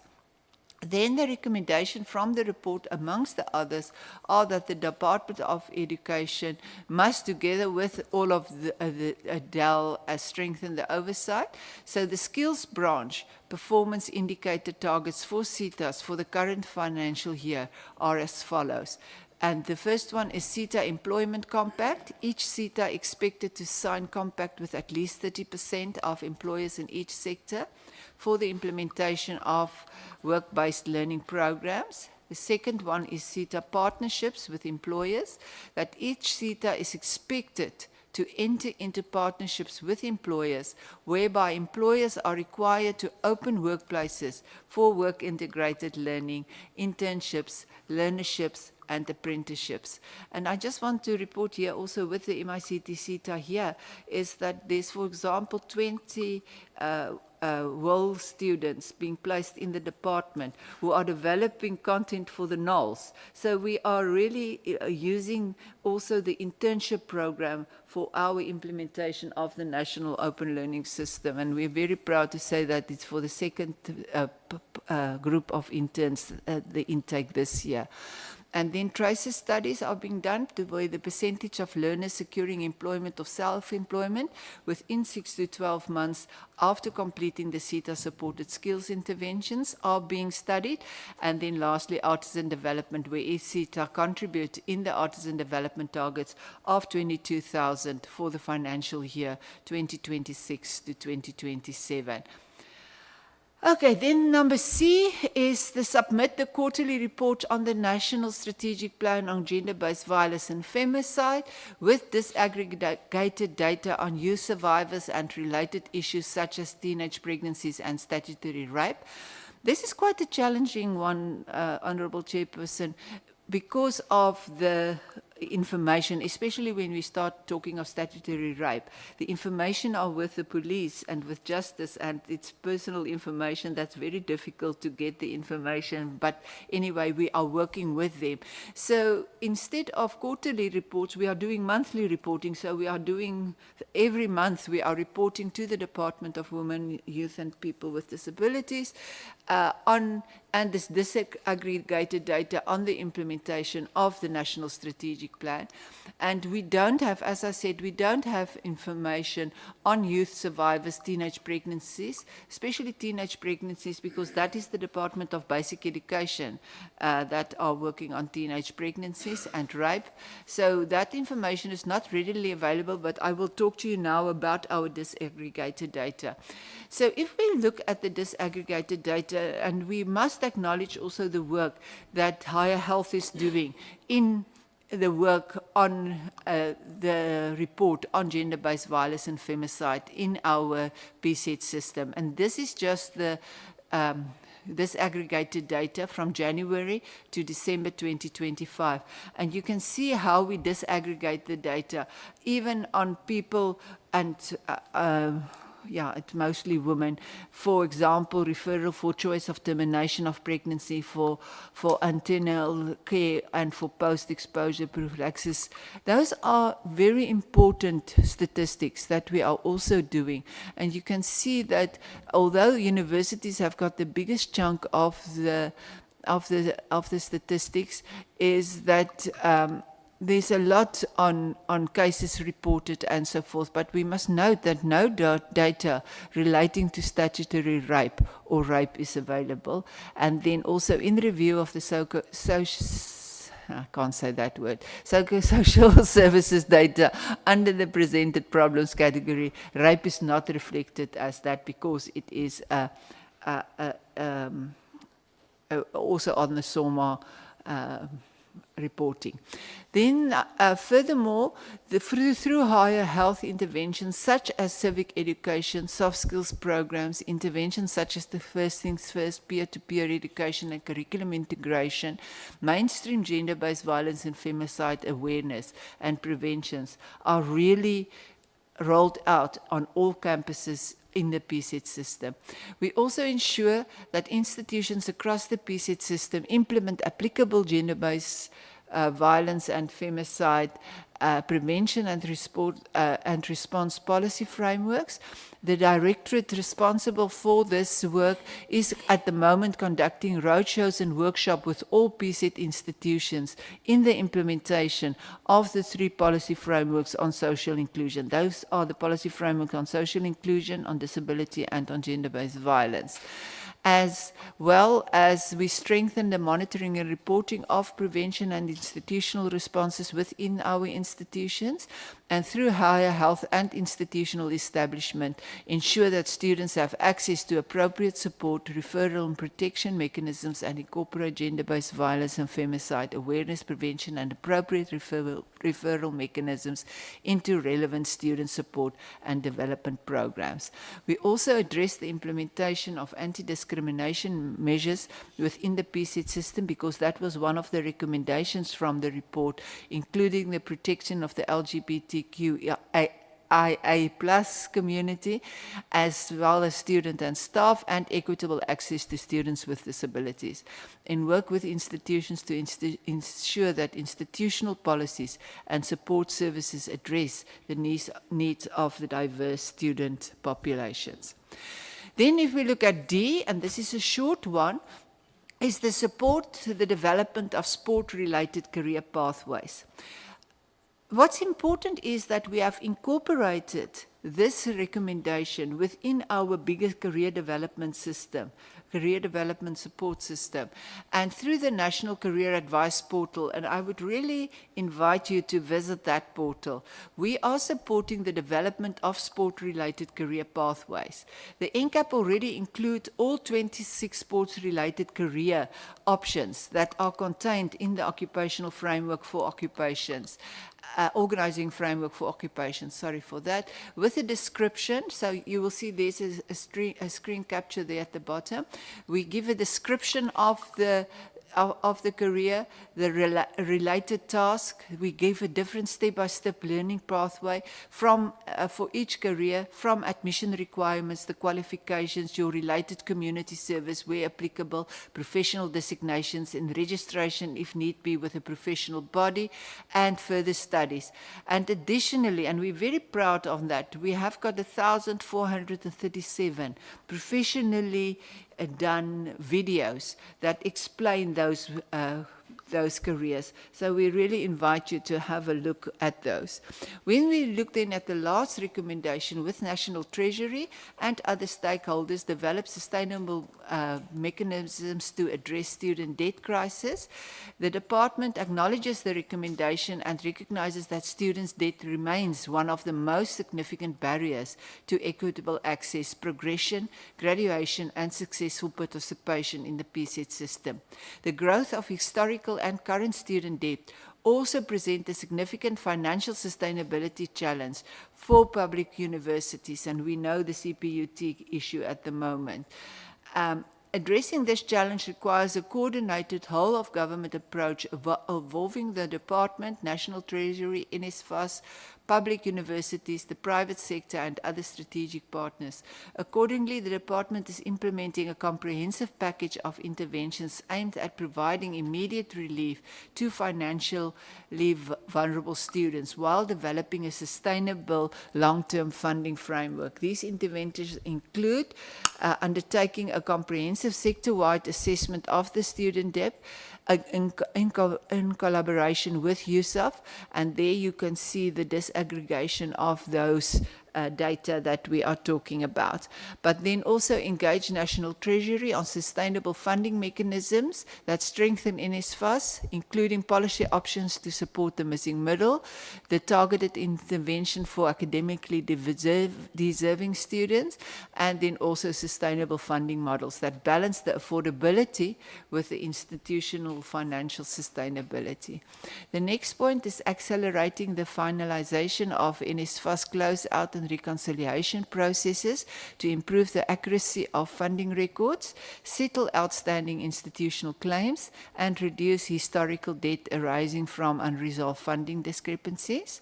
Working with institutions and with NSFAS to strengthen data integration, financial oversight, and information sharing to improve funding accuracy, facilitate early identification of financially vulnerable students, and minimize unnecessary debt accumulation.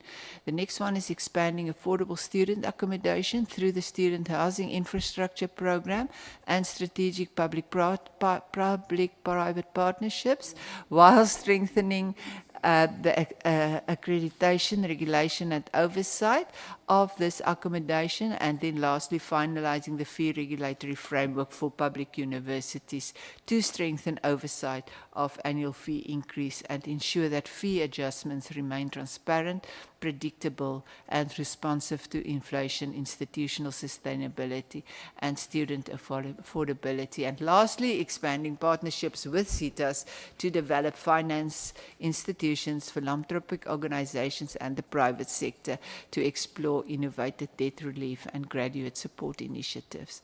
Collectively, these interventions are intended to improve student access and success, reduce financial exclusion, strengthen institutional sustainability, and establish a more equitable and sustainable student funding system that advances the constitutional right to further education. I thank you. Well, thank you very much, the leader of the delegation. Are good? Thank you, Chairperson. And so this is the department's and the MICT SETA submission on the update, and we hope it will be able to address the issues that the portfolio committee was expecting, and we would be happy to take any further points for clarification, which will be addressed by various parties. Thank you, Chair. No, we want to thank both the department and MICT for the presentations. The presentations tried to respond to the question. Members will ask their questions now. The second last slide from the department speaks about two things. The issue of the rising student debt, which causes or which forces universities to withhold certificates and prevent students from participating in the mainstream economy, because if you don't have a certificate, you are likely not going to get employment. And I don't know if members have had time to read the preliminary report of the Auditor General. In her report, she criticizes universities. Public Protector's report. She criticizes the universities for withholding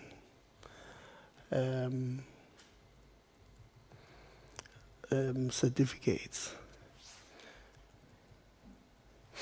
I just want to remember the date which we had a meeting with USAF and NSFAS around May.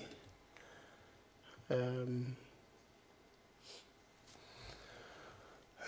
we released the statement on the 29th of May. And in that statement, we said, or maybe before the statement, in the meeting we said, Albert Einstein describes what is happening as insanity. Doing same thing over and over again and expecting different results. And USAF actually said to us, they are open to solutions. If you have a better solution, bring it, so that they are able to take it.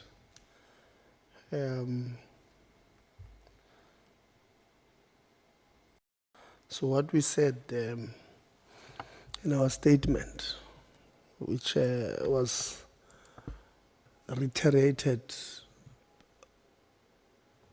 better by the Public Protector in her preliminary report yesterday, was, so we said, and I want to quote here what we said, the statistics show that student death is continuing to rise, which suggests that the measures put in place are not working as intended. We all agree that NSFAS has shortcomings. However, the problem is that when a student leaves an institution without a certificate, their chances of finding a job and paying off that debt become even smaller because they cannot prove that they have the qualification needed for employment, close quote. So that's what it was after we had a long meeting with USAF and NSFAS, where both of them told us that they are withholding 188,209 certificates of graduates. So I hope members will go through that preliminary report, because there are deadlines that the public protector imposes, including on your portfolio committee, that you are expected to do X, Y, and Z after a certain time. So we will, once the report is the final report is produced, obviously it must first go to the House, then the House must refer it to us. But I would like you to read, because there are certain aspects which honestly, I mean, the AG again reiterates what we've been saying, that if you take long to make funding decision as NSFAS, for a student who's coming back for either second year or first year, and they are from, let's say, in Mzimkhulu and KwaZulu-Natal, they must come to Cape Town.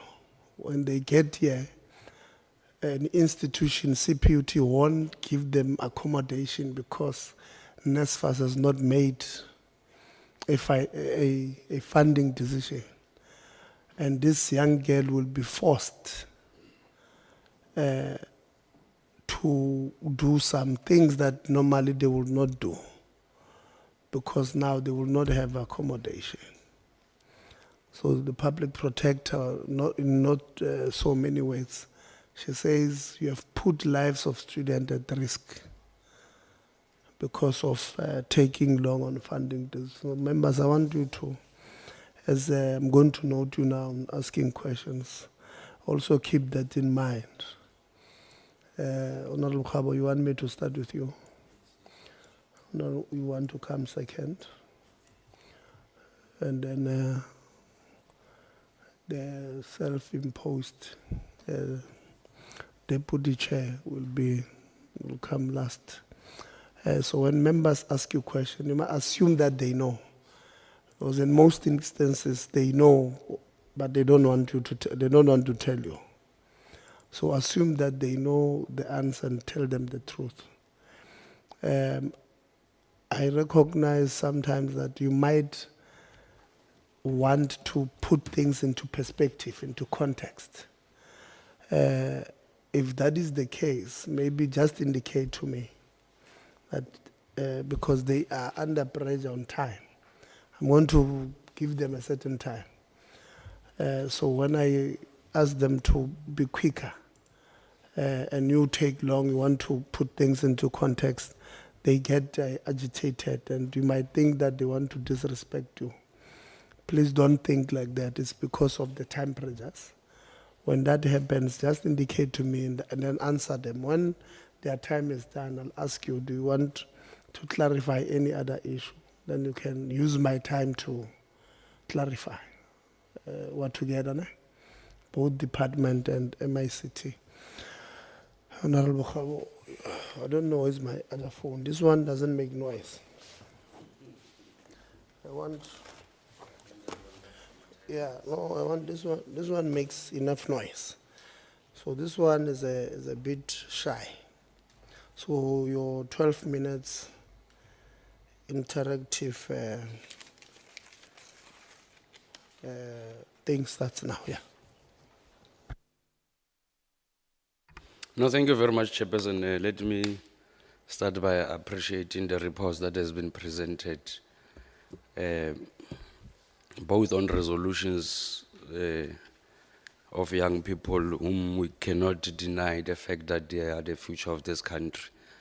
And if we were to confirm that in practice, we should be declaring Chairperson as a portfolio committee and our unconditional support for the recommendations that has been presented, especially on two or three critical things, Chairperson. The support on the implementation of the GBV approach and on how we should be able to assess the interventions that we are making. Secondly, the process that you have also reflected on, Chairperson, how the department must structure or impose an approach of resolving student accommodation. It has been proven over the years that government support will not be enough. So the department, to a large extent, must have a structural approach on how to deal with the triple PE in resolving the student accommodation. And subsequent to that, Chairperson, I agree that we should reconvene as a portfolio, not only to address the issues raised by the public protector, but also to align the recommendations, especially on what is expected from us as a portfolio committee. So with that being said, Chairperson, just wanted to declare our support for the recommendations that has been provided by the Youth Parliament in particular, and commit on developing plans to make sure that all the relevant authorities or individuals, including department, are responding as expected. So we should be expecting a report from the department in relation to those 2 or 3 issues. One being the issue of the GBV and the reporting format and the way of assessing the impact that we are making. Because we have argued that convening engagement is one thing, but making a proper assessment on the impact that we are making, it's important. But central to that, we have linked the gender-based violence to lack of student accommodation. In most rural areas, you'd find that these unaccredited student accommodation are located in rural areas, whereby in most cases the security of our learners are compromised. Now, if a department would have a structural approach on dealing with the issue of student accommodation, we'll be addressing 2 issues at a go: the shortage of student accommodation, but also the student security that is at stake. So that is our commitment to that process. Now, going straight to the issues, probably I would firstly ask my questions to the department, firstly appreciating the report presented by the acting CEO. The report indicates that, or the presentation indicates that MICT was assigned with the ICT shared service mandate in 2020. And I would like to check with you from the department, is there any MOU between the department and MICT detailing the implementation of this learner information management system? Would be my first question.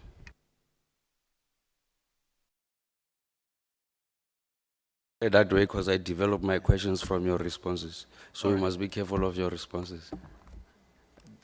Thank you, Chair. The report I have is that there is an MOU. Am I correct? Yes, there is an MOU between the department and MICT SETA. When was the MOU signed? And I would want to check, is it specifically speaking to the implementation of the LMIMS? I request my colleague that deals directly with it to respond, Chair. With your permission. Through the chairperson in his absence, the MOU was signed in 2026, the current financial year. So between 2020, the official mandate, let's say the pronouncement was made in 2020. The official signing of MOU only happened 6 years later. Is that how I understand you?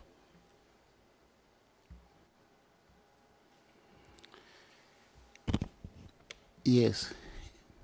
The SETA was assigned to assist with developing the system. And then given the implementation plans and the specifications, also to assign the SETA with specific responsibilities, then there was a need of the MOU which will deal with that. Thank you. So this MOU that we are talking about of 2026, was it signed by the acting CEO or by the former CEO? Remember, you are still caught up in that quagmire of leadership. So who signed that MOU? I will request the SETA to help me on that, but I know that from the department side, it was signed by the DG. If the SETA colleagues can confirm who signed from the SETA side. Through you, Chair, if CEO. Okay, thank you. I will hand over to our legal manager, legal and compliance, Ms. Mulawe. Please, if you can provide support. Thank you. Thank you for the question, Honourable Member. The MOU that we have on record is for the continued support and collaboration insofar as wider systems development for the department, not necessarily specific to the ILMS, but obviously the ILMS is a system, therefore it would be covered. So it's for overarching supports. Thank you, Chair. Member. So while we are still there, our legal person, does the MOU speak directly to the implementation of this learner information management system? Does it also expand your scope of you bringing other 21 SETA, all these SETAs? Does it define the modality on how this project would be implemented? As indicated, it may be covered, but the granulars you speak of broken down in that perspective, it may not be that refined. However, there is coverage. Thank you. So it's safe to conclude that the MOU that you are referring to is generally a broad MOU that speaks of the department committing its support to MICT, but it does not specifically deal with the implementation of the learner information management system.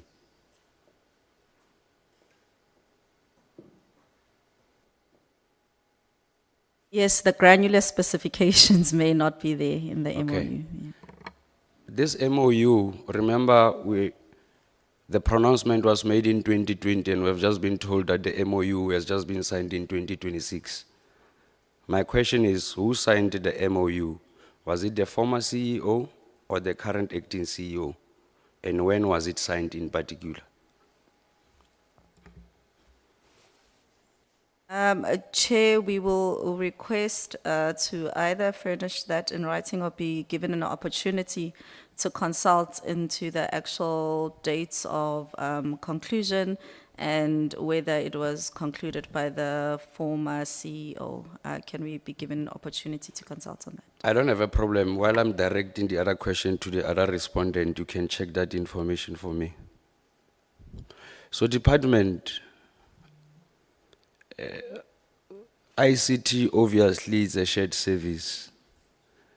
Now, on the absence of the MOU for the past 5 years, what has been the legal authority of MICT acting on behalf of the department, particularly dealing with the shared service?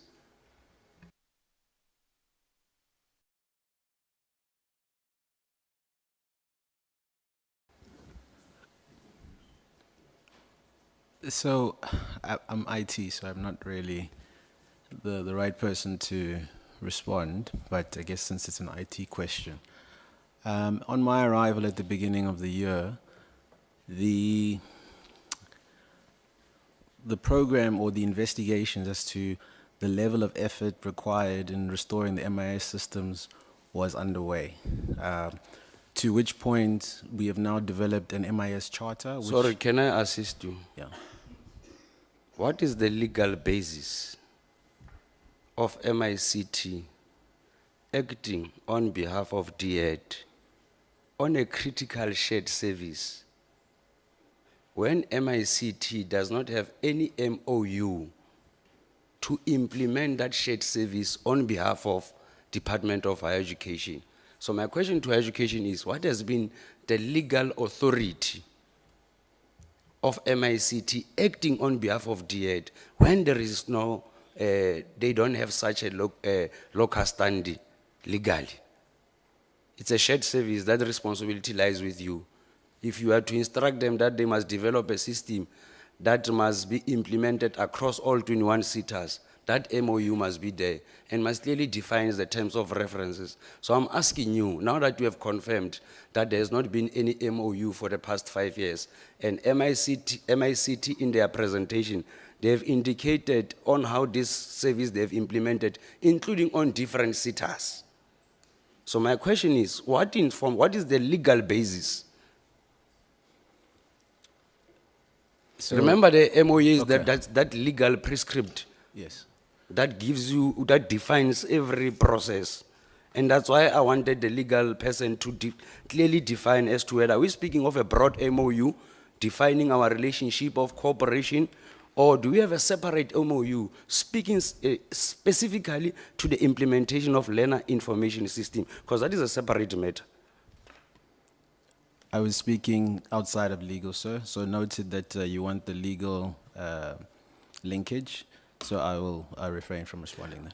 I was trying to assist you because we are venturing into a space that is not aligned to your space of operation. So we would want the legal department to tell us, while the legal team of MICT is also getting clarity as to when was it signed, who signed it, was it presented before the accounting authority or the board, is it the current board or the previous board? But while they are getting us that information, let's get clarity from the parent. You see, you've got a child here who has acted under the instruction, and legally the instruction must be written. So I want to understand from you, what was the basis? Thanks. All right, thank you, Chair. So information we have, there would have been a directive from the executive authority, and which gave the directive, at which point it's, if the committee would allow us to verify,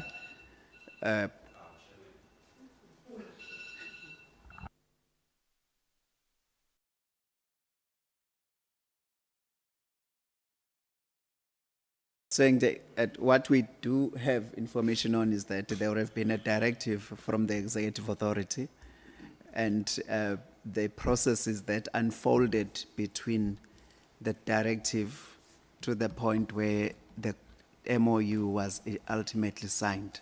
If the committee would allow us to just verify that and then submit back the response, we would appreciate it greatly, so that we do not mislead the committee. Chairperson, I would vehemently oppose such a response and request that the team present us with a response now. Because it would be useless of us to appreciate the good work and the benefits of implementing this system when it has some legal issues. We are speaking about an MOU that is not clear. And on the presentation, there is part of it that speaks about the IP ownership. We don't know if indeed there is an MOU between MICT and TUT. Because my understanding is that the basis of the MOU between MICT and TUT should be informed by the sister or the principal parent, which is DHET. And DHET here says that it does not have an MOU. It has just signed the MOU in 2026. MICT has been implementing this program. In between, there is a legal issue there. Who would take control and ownership of that process? Are we not going to have a situation at a later stage of us fighting over the information, especially when the control and management of that information is not clear from an MOU point of view? So it is for that reason, Chairperson, I would want to reject this view. I would request them to respond now, because I've deliberately only focused my questions on 3 or 4 issues on the legality, because I know very well, and that's why currently there is a legal problem between MICT and TUT. On the basis of how are they intending to implement this project. One of it is who's going to who's going to own this IP. And they cannot explain to us when we do not have a clear explanation from the department. That would be my point of departure, and plead with your conscious, Chairperson, that let's allow them to present and maybe later we must look into this thing. Because in all honesty, the program is good. It's yielding good results, but the question is control and ownership. Currently in Madlanga, we are fighting over the control and ownership of the IP system of the police in South Africa. And that has exposed some weaknesses in terms of our internal controls. And that's what we are trying to expose here in the department, that the department would want to rely on a political pronouncement when they know that there is an administrative process that needs to be followed. Thank you very much, Chairperson. Thank you. Tate Khuzwa, do you have a response? I wanted to appeal to the chair to say, can you allow us to quickly check in the background so that we can provide a proper response before we even leave from here. Thank you. You're also pleading with the conscience of the chair. And Khabo says he's pleading with the conscience of the chair too. To the power of two. Yeah. Yeah, I just wanted to indicate that this discussion was as a result of the meeting that was held on the 12th of October 2021, when the Auditor General came to brief us about 10,000 or so duplicates where in the system there was a service provider claiming money from at least 3 students who had passed away at some point. Mara, the service provider, because they are supposed to have a register, what register. The person or the 3 people who had passed away, they were also signing the register. So maybe they were waking up at the graveside to go sign the register and go sleep again. And the AG indicated that, there were those who were funded, some by the SETAs and NSFAS, some by the SETAs and NSF. And so there were a lot of duplications, and that is why that meeting of the 12th of October 2021, after that meeting with the AG and the department and the minister, resolved as a committee that to arrest this problem, there must be one integrated system to resolve these problems. Now, what Honorable Khabo is asking is, did you guys formalize the instruction, which I believe we were briefed in the committee that was done. So it's just a matter of getting that particular documentation. How I understood the acting CEO when she was presenting, she said there are legal conversations that they are having with TUT on the issues of the ownership of the IP. The proposal in her presentation was that they are looking at shared IP ownership. I think that's what she had said in her presentation. Which I don't think it's I don't know how you are going to resolve that one when certain aspects, according to your presentations, were done with UJ, with VUT, with DUT.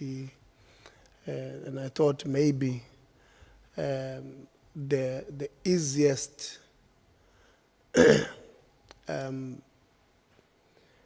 proposal at the beginning would have been that we own the IP and we go to other institutions in the system because of the expertise to assist us with this problem. And if it means we must pay, we pay for those services. but the IP is owned internally. And I don't doubt the integrity of our institutions. But we will be dealing with hundreds towards millions of people's data on this system. And therefore, it was always going to be easier if it's owned by one entity. If it's two and then we're told data is leaked, person A says, it must have leaked from person B. It was giving access to different sitters and, you know, so please do get that documentation so that we're able to respond to the legal part of it. It's a system that indeed we do welcome, but maybe let's clarify those few things. Honorable Nguban. Yeah. Yeah, from legal. It's a request from legal that we Yeah. should give them 5 minutes to give us a Did you- response. Yeah, the 5 minutes you did not have at the time. And, No, that's when we went out, Chairperson. No, And no, I I was there. redirected my question to the No, department. I was here.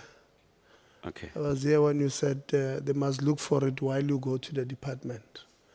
And we must do all of that within our time frame. And when the alarm sounds, you are now at the mercy of the chair. Do you have the answer there? Thank you, Chair. And Member Khabo, we have consulted insofar as this MOU. As previously indicated, it is an overarching support MOU between ourselves and the department, and it would have been concluded by the former CEO. Insofar as the granulars and modalities of the ILMS, that may not be necessarily covered in that MOU. Thank you. Okay, I'll give you a follow-up. I know you have a follow-up. I'll give you a follow-up. Let me just give other members. Honorable Nguban. Yeah, Chair. Thank you very much, Chair. But Chair, it's clear on the same question by Khabo that the department doesn't take serious the issues raised by AG. First and foremost, the legal is telling about an overarching agreement, so which means it's not really speaking to this ILMS, which is a critical issue. You'll find that on that overarching agreement, there is one line that speaks about ILMS. So we can probably suspect that there isn't a specific agreement or MOU related specifically to ILMS on a granularity of the data ownership and what needs to be delivered and all those stuff. So that's a suspicion first and foremost. And again, Chair, you remember last year we asked the DG to issue a directive to all sitters so that this process of integrated system be enforced. And this thing was started 20 years ago, and 6 years down the line on 2026, it's where there is this legal MOU signed as well. So to me, it's clear that it looked like the department is not serious about this ILMS, or they don't take serious the criticality that of issues raised by the AG. You will see the pace at which the DHET is doing. 5 years, 10 years down the line, we won't have this integrated system. So my question is that why the department doesn't issue the directive to instruct other sitters. You know why, Chair, we need a directive? Other sitters are running their own systems, paying their own service providers. Now, to part with that contractual obligations, it's not going to be just an easy work. They will keep on ducking and diving and prolonging time, renew contracts with their service providers, because it's a choice. If I want to, I will do it. For now, I'm still comfortable with me and my service provider doing my one-on-one IT stuff. That's the lack of the enforcement or the fatherhood from the DHET to tell the sitters that I'm instructing you to comply within this specific date. By then, if there is any contract that is finishing, don't renew it, move it to the ILMS. So the question is that why, as the department hasn't issued a directive, since you won't get the willing voluntary participation, why hasn't that been done in the department?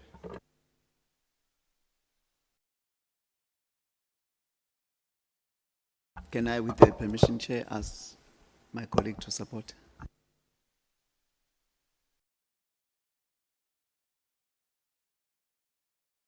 Thank you, Honorable Chair. Let me firstly make a correction on how I responded to the question by the Honorable Member. The MOU was signed in March 2025 by the DG and the former CEO. I want to correct that. I said it was signed it was signed last year. With regards to the MOU that was signed, it clarifies the roles and responsibilities of the two parties. I will want you to read one or two lines from the MOU,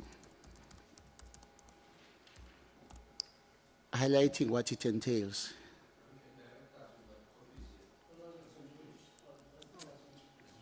Yeah, because it will take time to read it if we can get the lines as the document. Okay, that is page.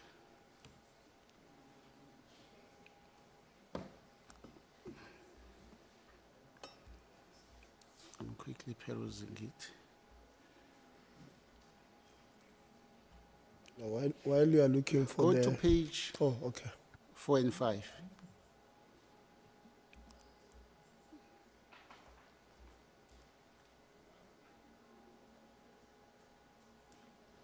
Page 4 makes provision of what the department's role will be, and then page 5, the role of the MICT SETA.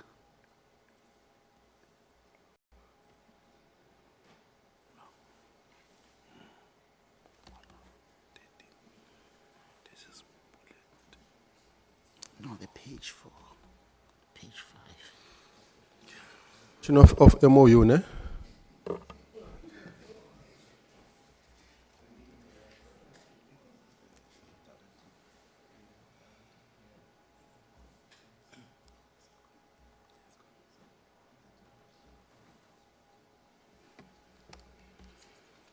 While we're reading, can I proceed asking other questions, or because time is going?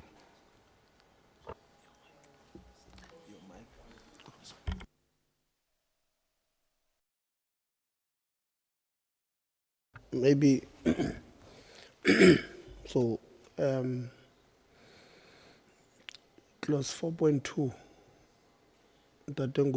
clause 4.2 speaks about what DHET must do or will do of that agreement. And under that clause, 4.2.1 until 4.2.5, there is nothing that speaks about forcing or enforcing other sitters to onboard. And that's where the question comes from. That department has not made this thing enforceable. And you are referring us to the contract that confirms that, and in fact, when we were in the meeting here, and it was last year, and we're discussing this thing, we even made examples immediately after the department presented that no sitters will come on board. We said, by the way, there was 2 sitters that had advertised, active adverts for learner management systems in their respective SETAs. And we pointed out to them in the department, to you guys, and we said, you are building this, you are spending money to resolve the problem that we all want gone. But your individual SETAs are not listening to you as a department when you say they must onboard. They are not. Because they've even advertised for 3 years. I think the one that we made an example, it was active at the time. And we said, go and instruct them to withdraw. Because why would they want to appoint somebody for 3 years when you are telling us this one will be live early this year? So it means they're not going to come here.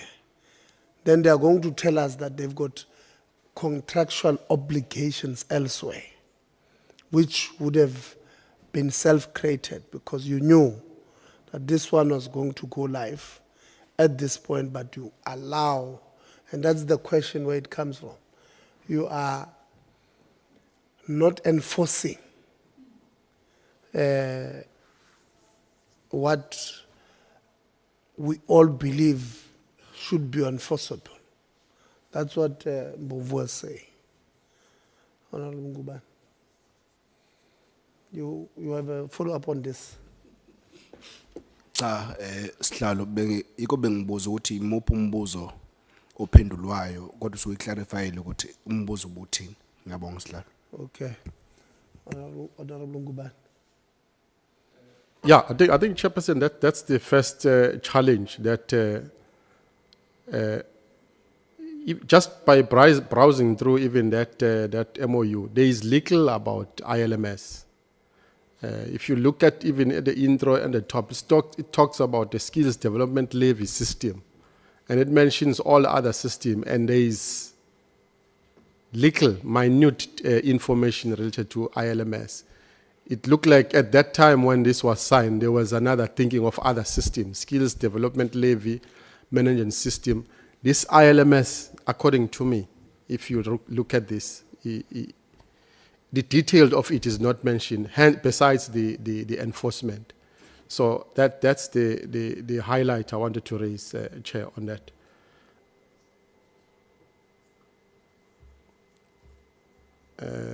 And then the next question, okay, in the department, given that there is a structure called the DHET in the DHET, what processes are being put in place to ensure that this project realizes its intended objectives? Because I can see now the DHET is talking about its LISEDI that is focusing on TVET and universities, little about this. How does this LISEDI and ILMS and the DHET that needs to drive these things make sure that there are processes in place there are processes put in place to make sure that these projects realizes its intended objectives? Are these LISEDI and this one not parallel systems, or are they not parallel systems with this one and this one? Do they serve different objectives? What is the role of the DHET in these two systems? Okay. Your question is multi-leveled, so let me take it step by step. First and foremost, ILMS is a system of operation, which LISEDI is not. LISEDI is a reporting system, so it consolidates the information coming out of system of operations. SECMIS is a system of operation. So is TVET-MIS and all the MISs historically. LISEDI going forward is going to take the data that is coming out of individual systems of operations within the branches and be a centralized platform where you can view the consolidated information for the respective branches or as an institution or overall as the department. Okay, they said it doesn't solve problem. It just tells you about the problems that AG is telling us about, to say, we already know there is double dipping. We already know there is duplication. We already know about issues. It just keeps on telling us about AG's problems that have been raised years after years, but it doesn't solve the problems. No, I disagree because the AG's findings were that 4 of the MISs were down in terms of being able to provide this information. So this solves that immediate problem utilizing the core systems of operation that already exist without creating an interim system. So what the misses were in interim systems. So we've now bypassed the interim systems and are connecting directly to the systems at source. Next question. No, All yeah, right. I haven't concluded. Oh, you? Right. Then on the second part of your question, in terms of what governance structures are being put in place, we have drafted a new charter that is inclusive of all the engagements that you have heard here. Something maybe to clarify is that Lesedi is built on the foundational architecture of the data lake connected to ILMS currently. So that already it makes the integration of all the information from the SETAs and that we have shown from the TVETs just a mere, back-end configuration, which we are going to be doing in the coming months as well. So in terms of what documents have been put in place from a governance perspective, to answer you, we have been going back and forth between ourselves, clarifying the MIS charter, specifically related to how the remediation of all the MIS systems will be completed. There was a, I'd say, almost signed version in terms of, it was signed from MICT perspective, but I had some changes on it. We've updated it, so we should be able to conclude within the month for the governance document as requested. Thank you. Okay, is there a signed document of commitment by all the SETA CIOs on the willingness to that structure that you're talking about? Or is the GTO not playing a role in consolidating all those CIOs of all SETAs to agree on this participation and with a participation of transferring all ICT-related activities from all of their SETAs to the one system?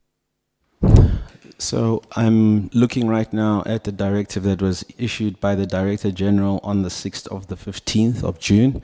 That is the directive for all the SETAs to be utilizing the ILMS. So any SETA that is acquiring a service provider for LMS functions outside of this directive then is in contravention. Okay. Can you share that directive? Because we didn't have that directive. Not We a are problem. worried about this voluntary participation when we say the directive existing. So what are the punitive measures of SETAs that are disobeying that directive, if there are any? If you can share that directive to us as well while you're answering the question. Okay, but please note the directive does not include punitive measures. Thank you. What does it say? It says, I direct you, but if you disobey, I keep quiet. I can pop it up onto the screen so you can see it for yourself, but yeah.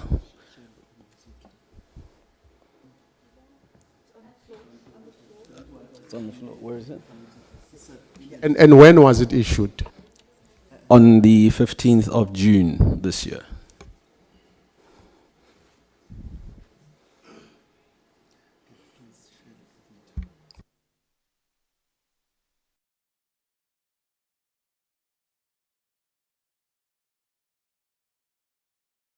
There we are, and there's the date of issue at the bottom. Okay. Now let's say SETAs don't obey by directive. No, a directive is a directive. You must comply. When they don't comply, what's the next step? I think that's a legal question and outside of my domain. Thank you.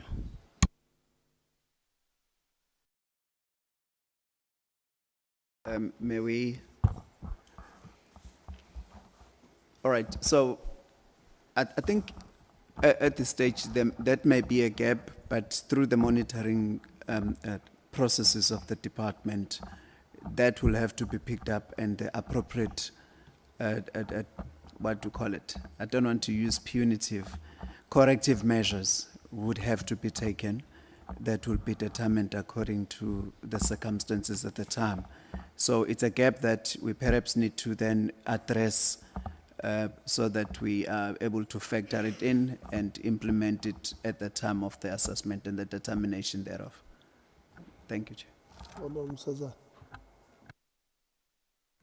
No, thanks, Chair. I just wanted to have a quick follow-up on that to say the presentation highlighted only a few sitters participating so far. So if there are timelines for which they should be onboarded into the integrated systems. Yeah. So maybe we must write to the DG to strengthen this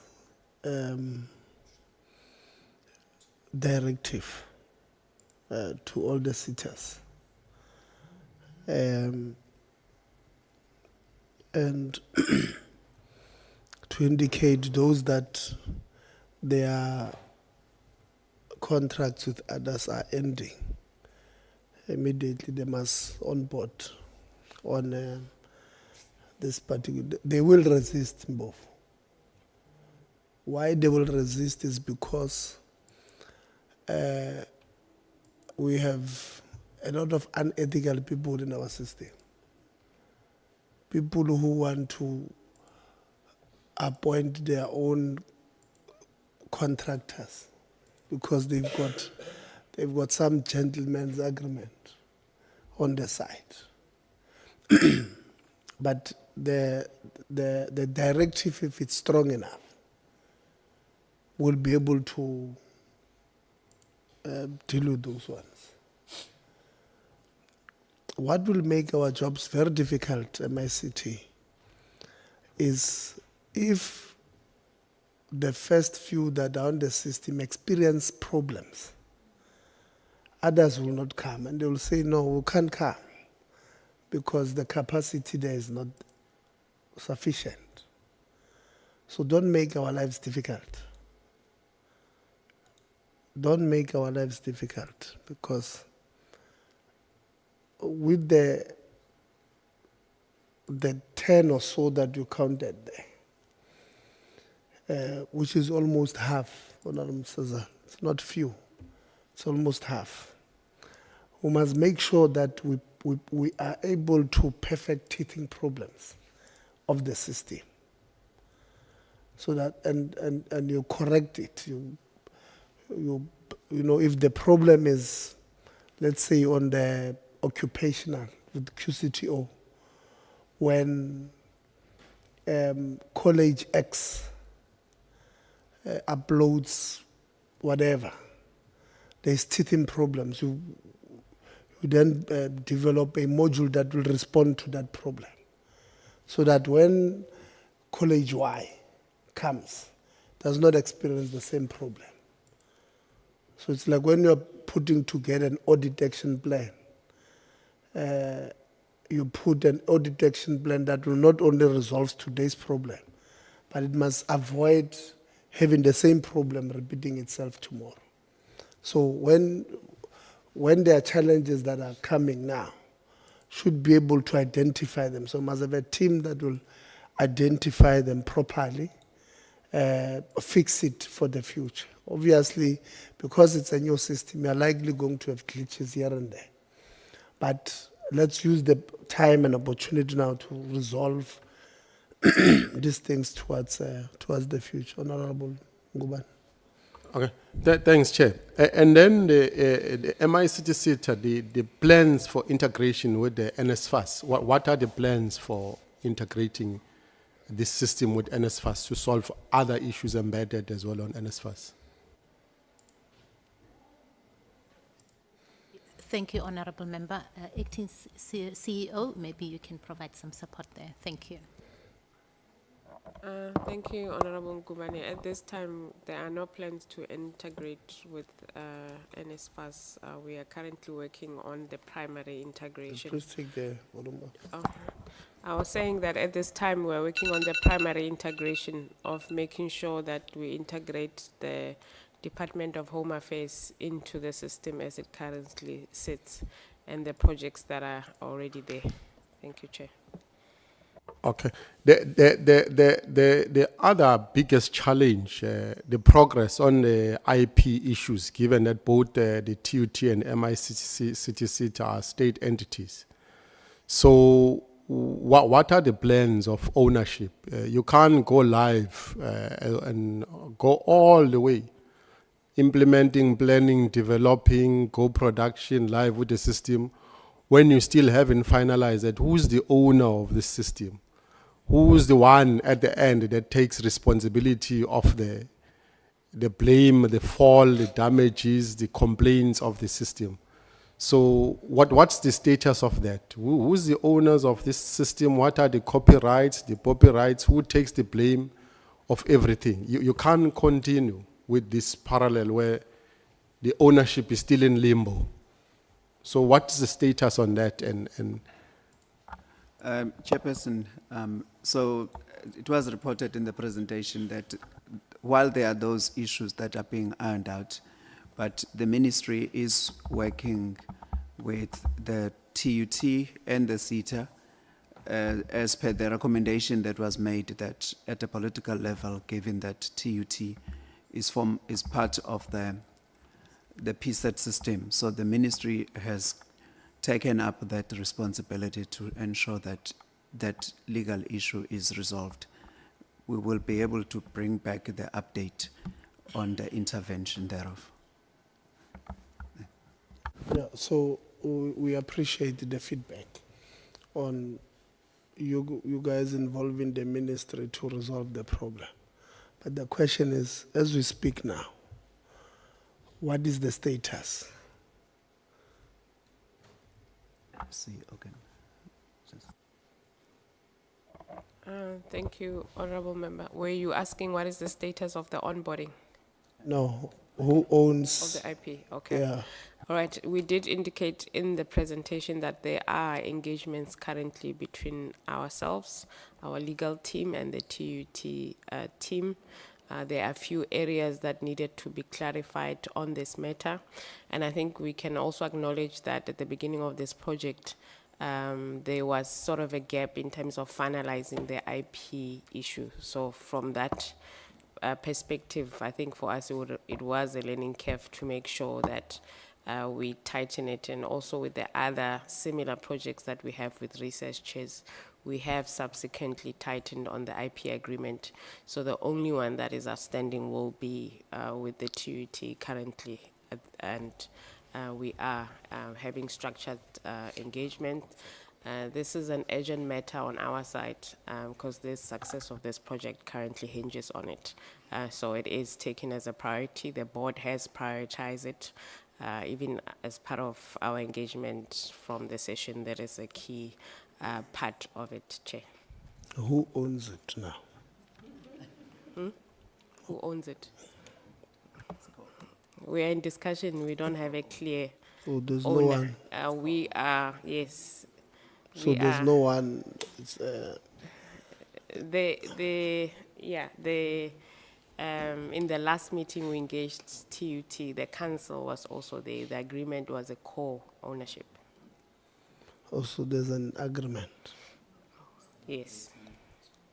There is, but it's not finalized because there are issues that must be resolved. But the principle is the co-ownership model. Okay. Dr. Christians?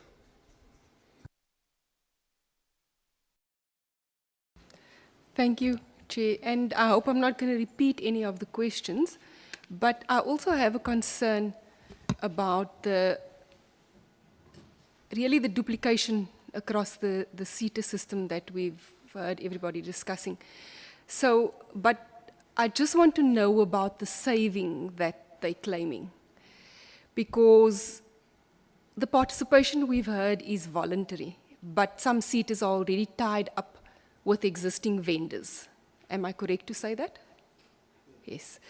So if you claim that 169 million savings assumes a widespread adoption of the system, what happens to the business case where half the SETAs remain outside of the system? In other words, and I don't know if you've mentioned before, how many SETAs have actually committed to the program to date? What is actually preventing the other SETAs from joining? What have they said to you when you've asked them to come to the party?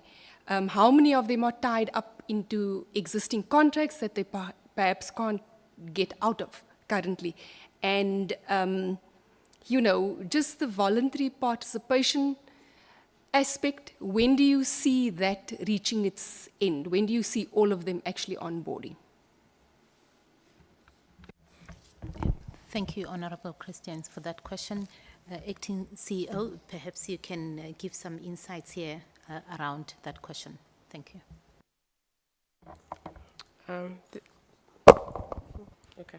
Thank you, Member, for that question. The 169 or 160 million that is quoted in the presentation is an estimate cost of the current costs that are incurred by SETAs in procuring a system over a 5-year period. So that is an aggregated amount in terms of how much we could save as the SETA system if we had one. So that figure represents almost average costs for 21 SETAs. That's how we got that amount. The former CIO did check with the CIOs or IT people of the different SETAs to check how much on average does it cost you to procure a system and run it over a 3 to 5 year period. That's how that amount came up. In terms of interested SETAs, 11 names, as indicated, SETAs are coming through on a voluntary basis, and also because of the CIO forum that is currently in place, updates and developments around the system are actually also presented there. So the SETAs that have shown interest are those. Why the onboarding has not been concluded as well as indicated, the board recently approved the costing model. So we had to agree on how the costing will happen. So that has recently been approved. So as part of that process, onboarding SLAs will also be updated to reflect how that costing model will happen. However, before we onboard the majority of the SETA, of course, we needed to pilot it. So the 3 SETAs that we've indicated here became sort of a test case to see how resilient and how the system works. So that was the intention, to pilot it first before we roll it out. Since we've seen that the pilots have been successful, we will be able to roll it out as soon as that matter is also finalized between MICT SETA and TUT. And then how many are tied up, I don't really have the figure right now that I can give you, but we are assuming that those who have not shown explicit interest may be tied up. I know a few who are tied up, but in terms of the big picture, I won't be able to answer that. Yes, we are currently saying voluntary participation, but as indicated, the ideal is that all SETAs should onboard on the system, and we do support the call for the directive that calls on the SETAs to be onboarded. Chair, I hope I've answered the questions, Member. All right, thank you. Thank you very much. Are there any other reasons that we should be aware of that are preventing any of the other SETAs from joining? Not to my knowledge, except that those that could be tied up. So in terms of the presentation, we are also indicating if that directive is issued, it will prevent them from getting into new contracts.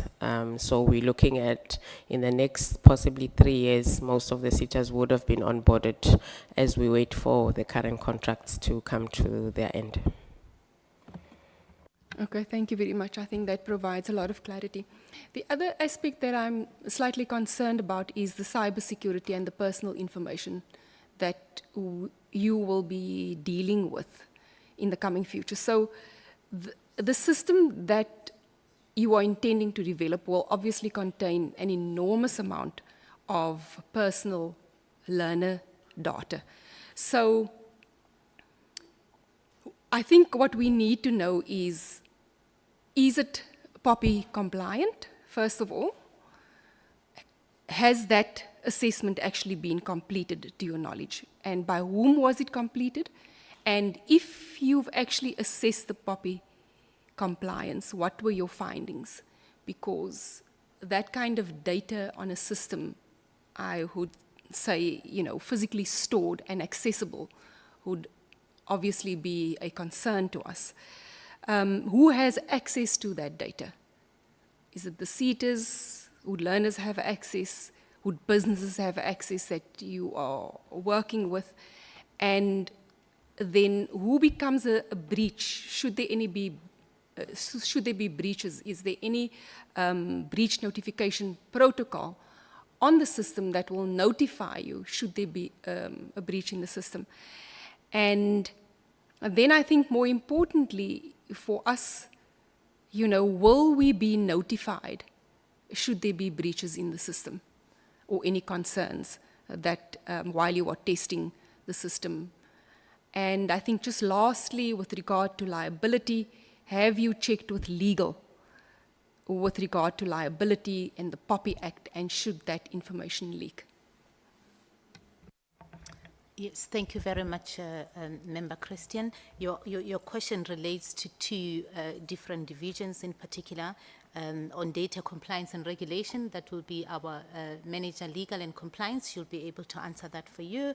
The one relating to potential data breaches and cybersecurity and liability thereof, our CFO is not here. However, as far as the breaches are concerned, our acting CIO would also be able to answer that. So, Chair, with your permission, I will let our Manager Compliance Legal respond, followed by acting CIO. Thank you.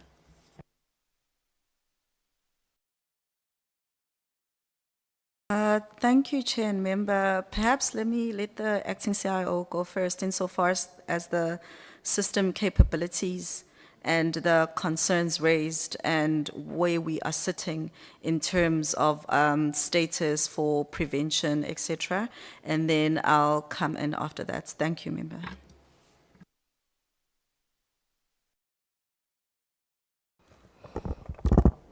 Thank you, members. So in terms of testing for the POPIA that we have done, in terms of having access to the data, the three SETAs that have been piloted, they do have access to the data. MICT has access to the data, as well as TT has access to that data. And then we are currently finalizing cyber insurance cover for all the MICT systems, including the ILMS, with all the three piloted SETAs, and hopefully with the SETAs that will be onboarded. And then we are also finalizing a tender for the managed security services and SIM solution that will be assisting us in terms of cybersecurity. And there was a question, but I think this one belongs to legal, where you were asking that we will be able to inform you in case of data breaches. I believe that as a portfolio committee, you should be knowing if we have experienced any data breaches. I hope I have covered all the questions. Thank you.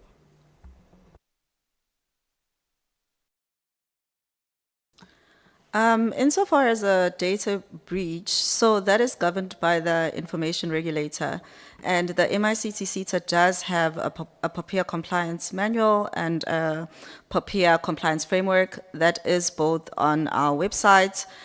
So it would be dealt with through that regulatory body, being the information regulator. And in the case where the portfolio committee is requesting such information, it would be made available, but it is governed through the information regulator process. Thank you.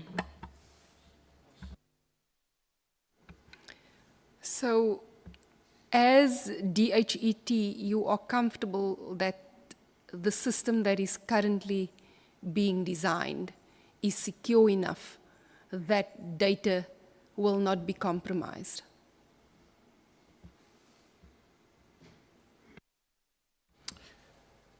I think to answer you in a technology sense, the level of security threats is always changing. Right now we've got AI-enabled attacks, we've got quantum physics as well. So no system is ultimately secure, and the banks can tell you that as well. But in terms of applying reasonable security measures to the current state and what is available to us from a technology perspective, we are very satisfied with that, because the infrastructure where the solution sits is a tier 3 data center. It is secured as such and ranked globally. Thank you. Just, I think, a final question with regard to the system itself. What has that system cost to date? And are there any cost implications still to come? Okay, thank you. Acting CEO would be able to address that for us. We do have that data. Thank you. Thank you, member. So in terms of the design of the model, which is a research chair with the TUT, it is funded through bursaries for masters and PhD students. To date, the MICT SETA has spent roughly 6 million rands on the bursaries for the last, I think, 3 to 4 years. That is the cost on us for the system. That money goes in support as well of the development of the system through those students, etc., etc. Thank you. Chair, can I just ask one last question? I think, and this is really a huge concern for me, I should have actually have asked this question first, and that is with regard to the gender-based violence data that seems to be missing or not included or not verified properly. So, and I wasn't in the previous meeting where the portfolio committee requested, I think it was before I joined, Chair, but it seems that you specifically requested the disaggregated reports on youth survivors, teenage pregnancies, and statutory rape. And the presentation tells us that this information is not available. And I think that is a huge concern for me. Now, can the department perhaps explain why that information has not been included, why it is still not available, and, you know, why the recommendation really of the portfolio committee was then not implemented to date? Maybe let me respond. I may not have explained it okay, maybe or better at the beginning. There's a report that the department was supposed to include that speaks about those issues. But what they had sent us was not covering. So we did remove it from the agenda. So they will still report to us about, because you are correct, we said to them on GBV, for an example, give us the numbers. We want to understand, when you say we've got GBV at TVET colleges, which TVET colleges, who's doing the GBV on who, and what happens to those people. So, but the information that they'd given us was not sufficient. It was not going to do justice to that topic. So we will bring them back to come and give us, because we had removed that item. Yeah. Okay, thank you very much. Welcome, Honorable Koike, the first. Honorable Msezan, it's your time.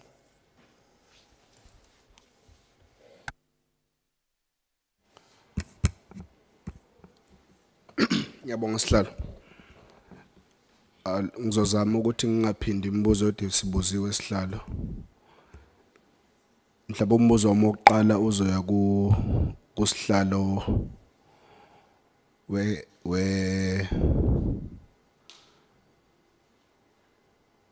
we-board. Uyasizwa isiZulu sihlalo?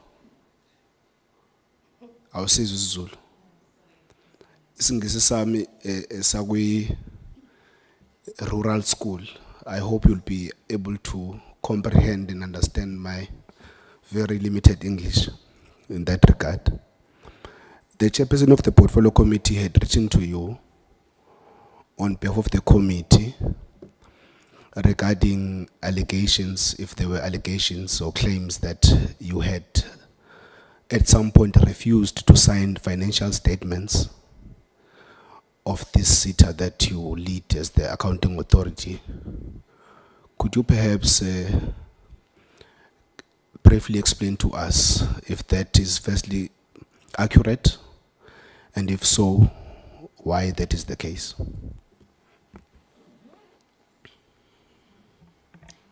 Thank you, Honorable Member Lucy. The answer is I have not refused to sign the AFS.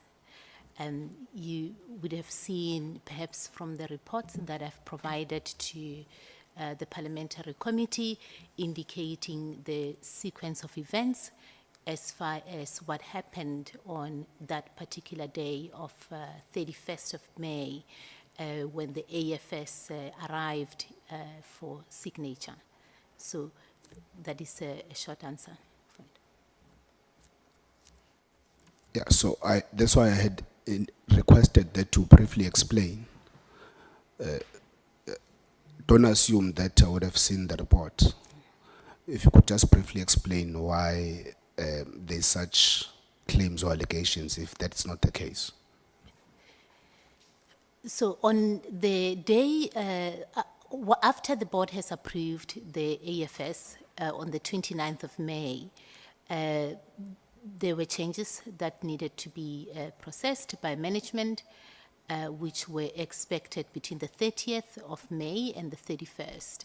So by the time the AFS arrived into my inbox, it was after 2200, essentially, in the evening, which means by that time it was too late, not enough time to execute the required signature. And by the time I wake up the following day, after it was around past 1, I realized that the statutory deadline had been missed. And at that moment, I started reviewing the AFS to see if anything has changed. And in my review, I had noticed that there were amendments to the AFS that in my memory, I do not recall them having been approved by the board. And so I reached out to the Secretariat and the CEO asking about those changes because in my view and in my understanding of the resolution, they were not approved. So at that point, I received, on the 1st of June, I received a schedule of changes which matched the review that I have picked up, or the changes that I have picked up. I reached out to request for a resolution because I understood that the AFS were submitted using an extract resolution to the AG. So I could not get that extract resolution during that time. And as I was looking through those changes, I reached out to, if I go back to my notes just to make sure that I'm giving you an accurate record. Okay. Yeah, Chair. So my issue, as you explain, is that you have highlighted the timelines and the deadline. Now, what becomes of concern to me is that yourselves and management at the time would have opted for the 11th hour to then do the submission, and because of negligence, I would want to say it's negligence on your part or the part of the then CEO, you then had these issues, which you continue to explain. Why did you have to wait for the 11th hour, wherein you then picked up that there is certain things that came to your attention at that time, and you would have missed the deadline? Unless you were only told at that time that the deadline is tomorrow. Why did you have to wait for the 11th hour? While you are about to respond to that, it's a problem. In fact, let me say it's a concern. At some point, chairperson of the portfolio committee, there's another board chairperson that was the chairperson of the NSFAS board who resigned. and claimed that there was bullying and there was this and that at that entity. And the entity that you lead has had resignations 30 days apart of the CEO and CIO. Now, there's these allegations that you would have, refused to sign financial statements, which I want you to keep in mind when you respond, to say where my question stems from and why you had to wait for the 11th hour before making those submissions or signing them off. Okay. May I, Member Loze? Okay. Thank you very much, Chair, if I may. So the financials, as I've mentioned, they arrived at the 11th hour. There's an opportunity there for us as an organization to make some improvements. The board itself had met, as I've mentioned in my report, on the 5th of June to review these changes and to also consider the reasons or circumstances around why the AFS were not signed.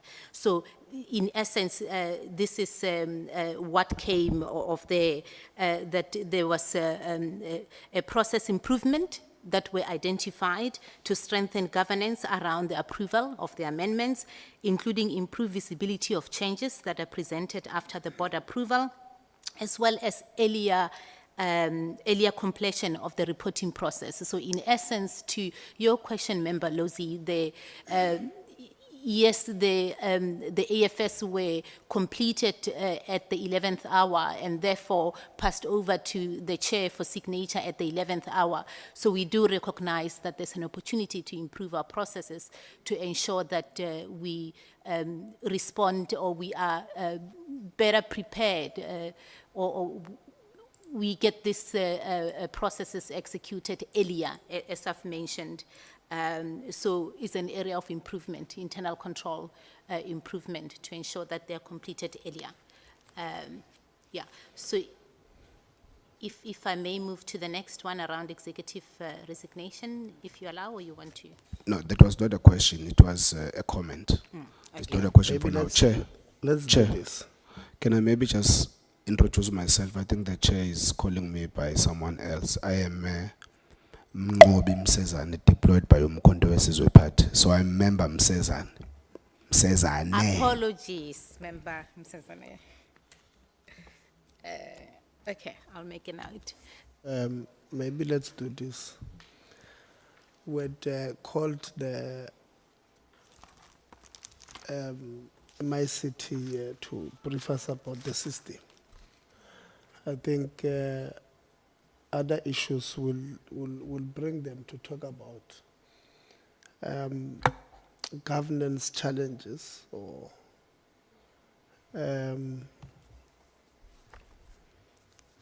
towards the end of the year. Not only them, the system. Governance challenges towards the end of the year and the specific issues. Or maybe we'll bring them when we deal with the BRRR after receiving the audit reports, so that we're able to systematically deal with the challenges that comes during the audits. Yeah, maybe let's let's close it at that, because I did have letters exchanged with the chair when that came out. I mean, if the annual financial statements are not signed by the 31st of May, or they are not submitted, signed to the Auditor General, it's a governance gap. It creates a problem for the system.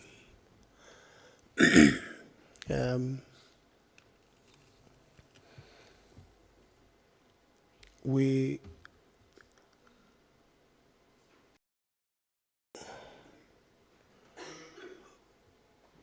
are jealous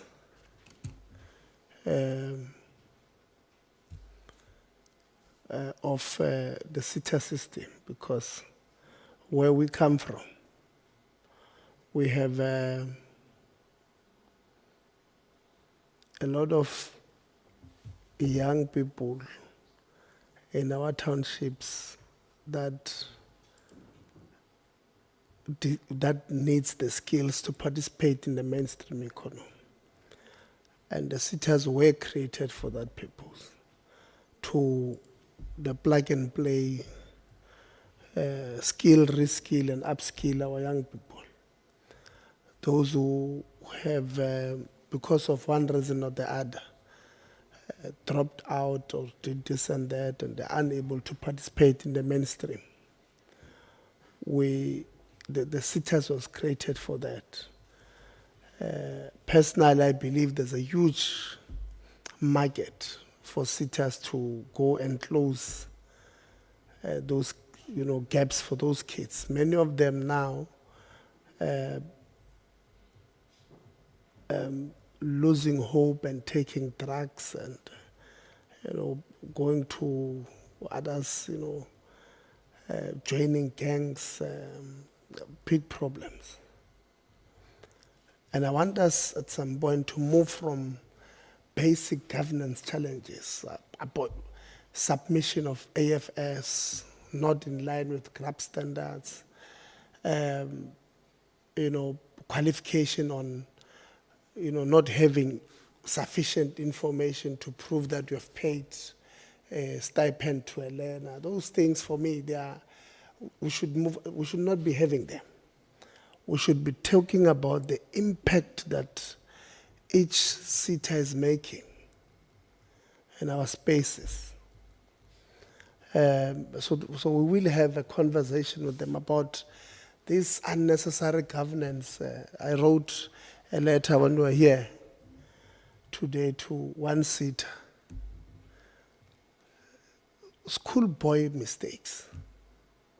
Schoolboy mistakes. Somebody is charged, the supply chain person, charged. Whilst then you put them correctly on suspension. Whilst we are awaiting the verdict, you bring them back to the same position of supply chain. Whilst they are in the supply chain, they advertise and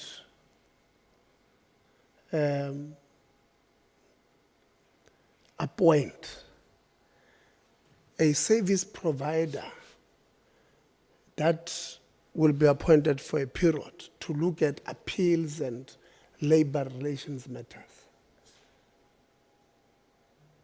The RFQs issued by her, they don't advertise them, so they issue RFQs. I've written to them today. Then, 2 weeks after the appointment of this, the verdict comes out that she's preferred to be dismissed. That she participated now in appointment of a law firm or of a consulting firm that must now adjudicate on her case. It's jokes. And we must keep quiet, because if we speak about these things, they go to their journalist friends to write lies about us. 2 weeks back, we were in Mpumalanga doing oversight. She goes to her friends there. They send me questions from Soweto.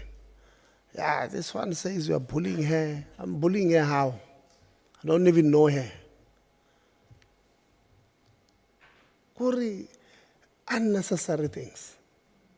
When we are supposed to be saying, this SETA is MICT, we're expecting you to do, I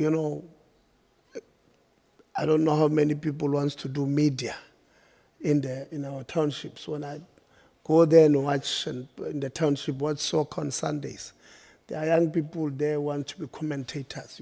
You hear them, hey, Tebo, what, you know, they are commentating there. What is it that we are doing to train those ones with such passion, put them into some skills program, develop them, teach them about the media space? There are many people there who fixes TVs, fridges, cell phones in the townships. How many of them are we doing those things today? But we must be here to speak about governance issues that should not even be there in my view. So please, we'll call them on Ramsaz and let's just peg those ones and stick to the system. They must help us understand. Yeah. No, thanks, Chair. Vele namhlanje sikwatanga baholi baka MICT. Just right, scatter from last week. We left here at 2 a.m. in this very same venue. So, on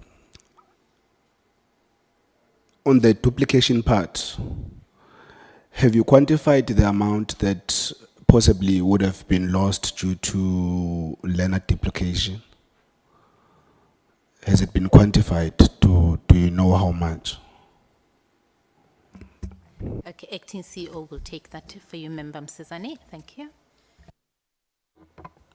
Thank you, Member Msizani. So the learner duplications are normally reported in the aggregated AGSA report, the outcomes of the audit across 21 SETAs.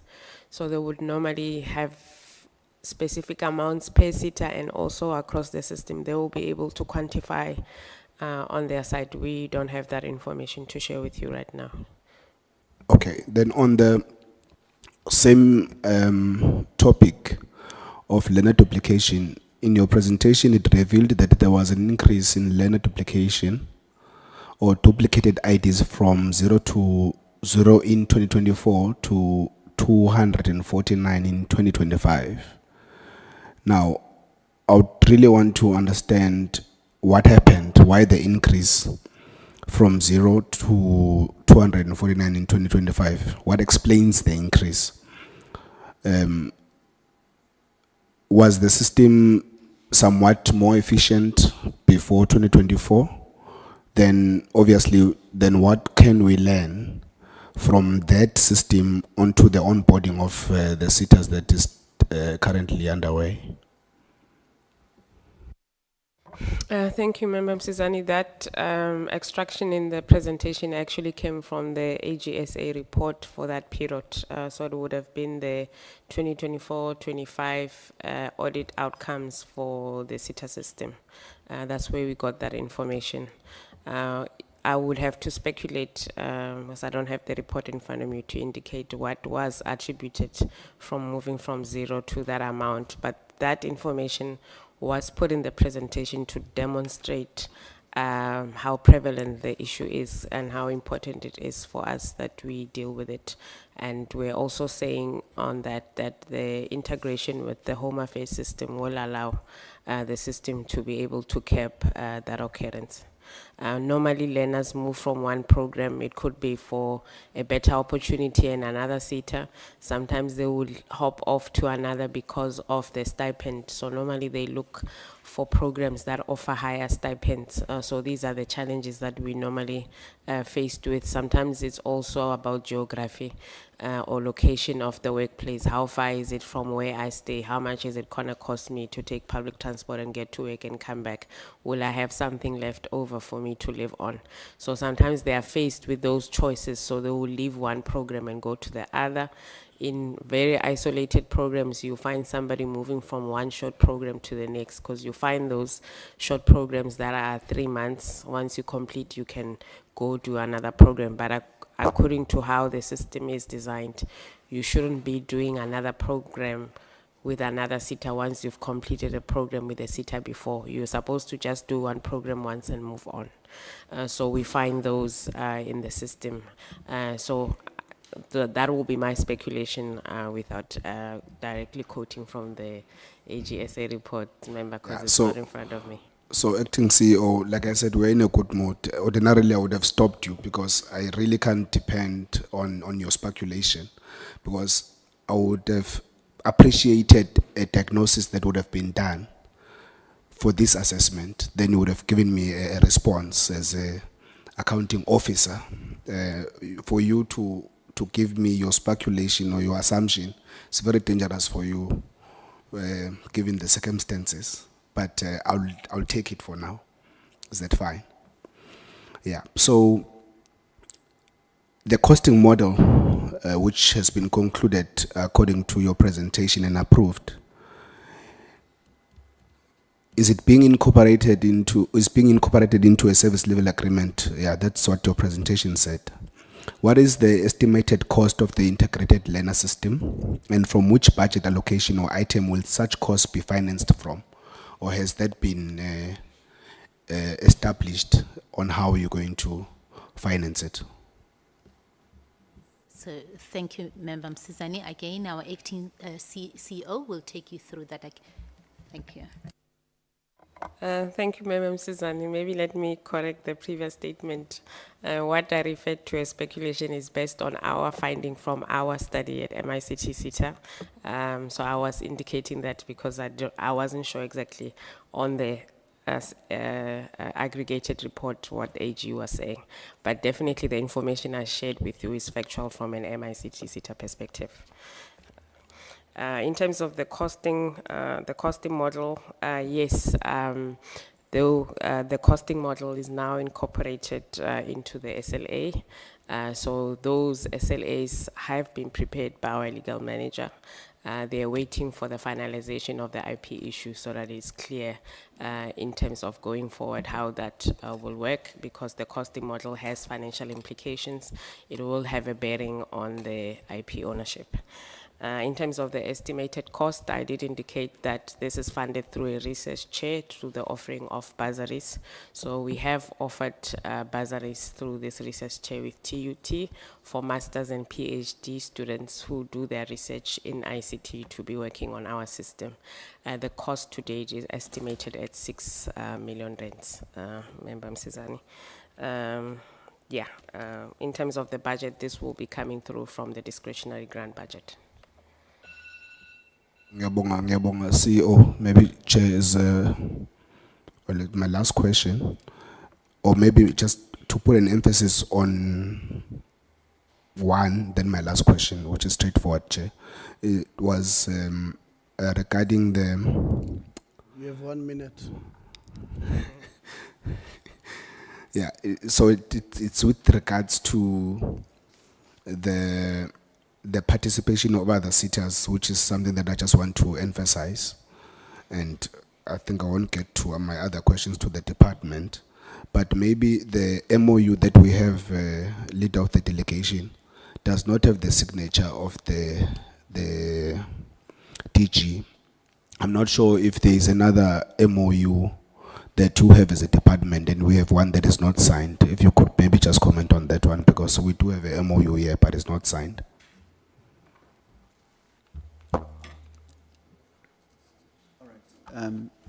Mr. Ngubane is going to help me with that because he's got the copy.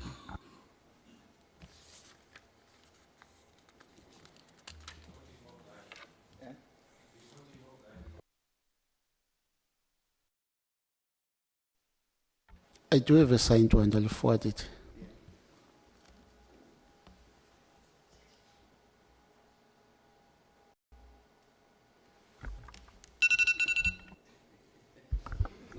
I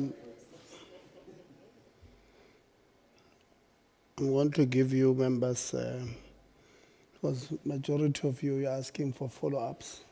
I'm going to give each of you 2 minutes to finalize, and then I'll end with Honorable Kwege with 2 minutes, if he has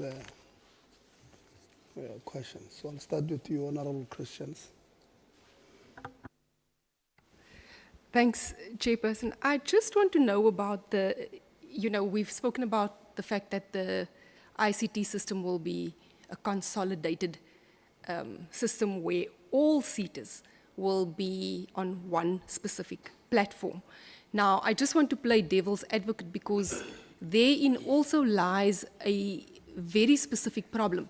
If that system goes offline, that means 21 seaters are offline for a day, a month, a week, whatever the case may be. So if that system goes offline nationally, do you have a disaster recovery plan in place? And have you thought about how quickly that system can be restored in case something like that happens? Because ultimately relying on one specific platform has its own dangers. And then if you has this disaster recovery capability actually been tested? Or, you know, if you have one, does it only exist on paper? Has it been tested? When will it be implemented? Thanks, Chair. Okay, thank you, Honourable Member Christian. So with regards to the disaster recovery plan for the ILMS, I will hand over to our acting CIO, should be able to indulge you on that. Thank you.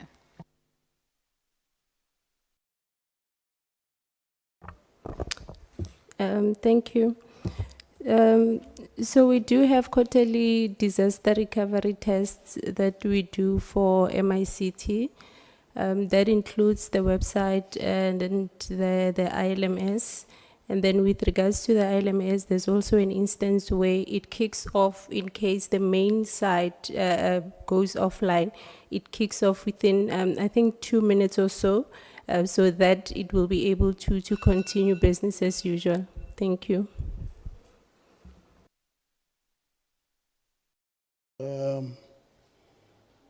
Honorable Khaba. No, thank you very much, Chairperson. I would start with the directives from the DHET to SETAs. I believe that the DG has a responsibility to provide clarity on the directive that he has provided to SETAs, given the legal implications of that directive. One, the fact that you've got SETAs with their own boards, they are entitled to take their own decisions. Second to that, there is a legal implication on SETAs that have already committed on the separate program. So the DG will have to clarify this aspect. The second part that I wanted to check, especially on this thing, Chairperson, there is no IP agreement between TUT and MICT. And from where I'm sitting, if the agreement, it does not exist, and the directive of the DG are not clear with specific reference to the implementation of this project, Chairperson, we've got a legal problem here. Given on how the DG has constructed these directives, there is a serious problem. And secondly, the fact that the MOU between MICT, it is also not clear on the implementation of this project. That on its own creates serious legal. The project is good, Chairperson, but if the project is good and those who are implementing it are not implementing it from the good intentions, then it's a problem. There is no justification here that the department would want to argue that they have relied on a political directive. It is for that reason, Chairperson, I want to ask 2 or 3 questions. Firstly, if the process or the agreement, how was the agreement between MICT and TUT done? Secondly, have you had looking at the process that deals particularly with the development of systems, have you received the approval from Treasury, especially on the implementation of this program on other SETA, onboarding of other SETAs? Thirdly, have you also gotten an approval? I'm just trying to check this relevant board that deals with the approvals of your systems in South Africa. And I believe that, Chairperson, that is the legal basis of me rejecting the whole process. Because in all aspects, I believe that this will drag us into another futile, wasteful expenditure by the Auditor General. You might be implementing a good plan in the state, but the process that you had followed in implementing, it boils back to the principles of good governance, Chairperson. So with that being said, I'll just need clarity on those 2 things from MICT, but I believe that we should be submitting questions, specifically bringing MICT back again and bringing the DG back and clarify this aspect in terms of the instructions. I get your views, and I agree with your views that the program is good, but where I don't agree with you, it's the process that has been followed. And deliberately, there is a serious gap, particularly from DHET and MICT. And in this instance, I've got reasons why I'm saying that we need to deal with this matter. And for that reason, we will not need an approval of interpretation of officials from DHET on how they are interpreting the legal process. It's straightforward that they have not received any approval. We've went through that MOU that has been said. It's a generic MOU, does not speak to the implementation of this project. Thank you very much. And so I just wanted to indicate that we must not be misinterpreted that we are rejecting the plan. We are accepting the plan, but we are rejecting their way of implementing the plan. Thank you very much. It was mostly comments. Were there questions posed to anybody?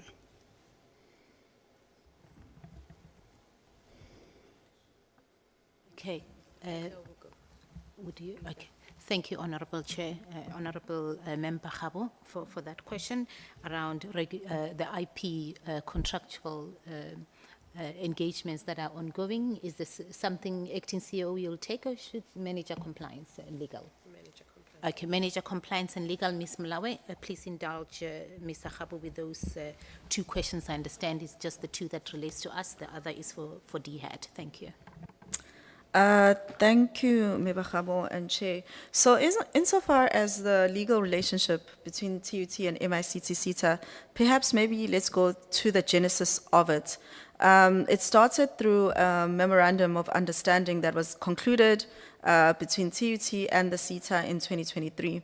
And this memorandum of understanding governs the development of systems and speaks to our 4IR mandate, and us collaborating and working with institutions of higher education to build infrastructure within the skills development area. So that's what then informed us commissioning the ILMS through TUT, and there was then a project charter also concluded between the parties insofar as this development. Unfortunately, we always say hindsight is a teacher. At the time, there were no legal instruments concluded insofar as now, once we have this wonderful, effective system, which we all agree is wonderful for the sector, what then happens to the IP?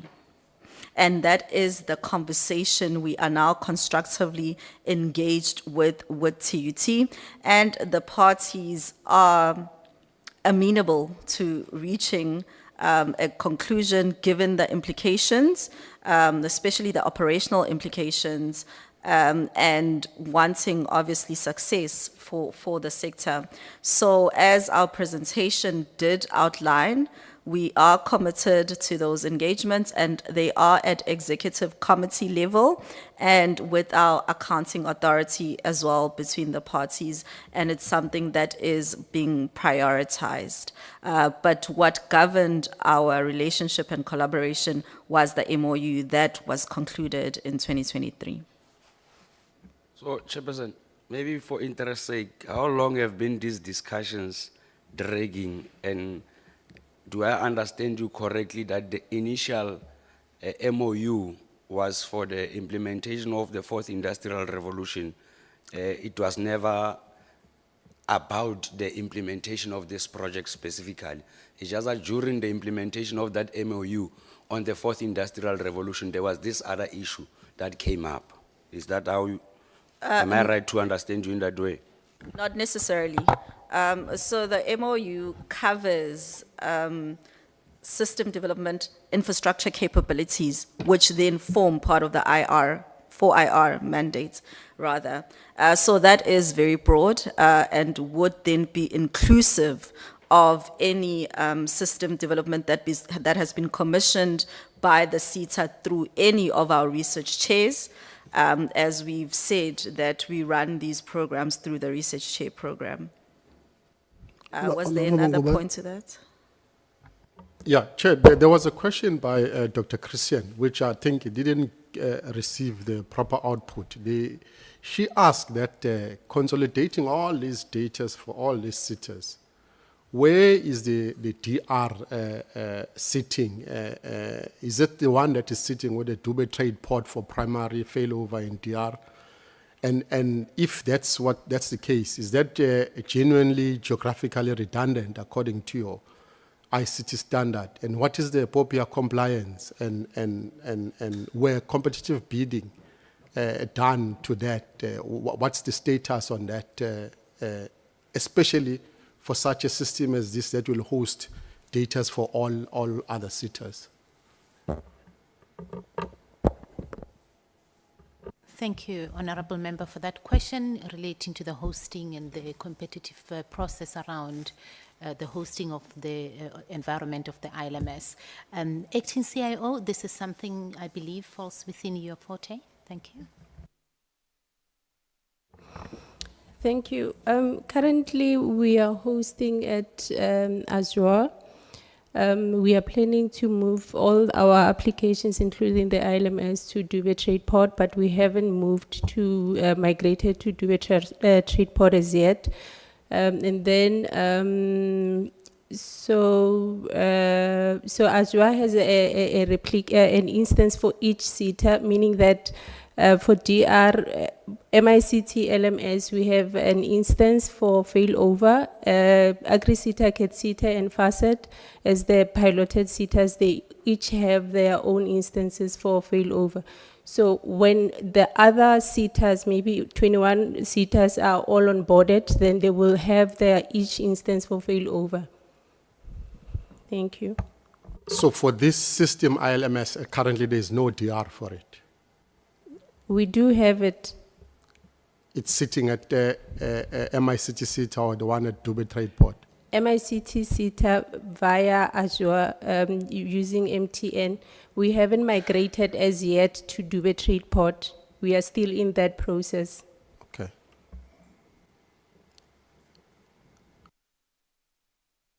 It's fine, Chair.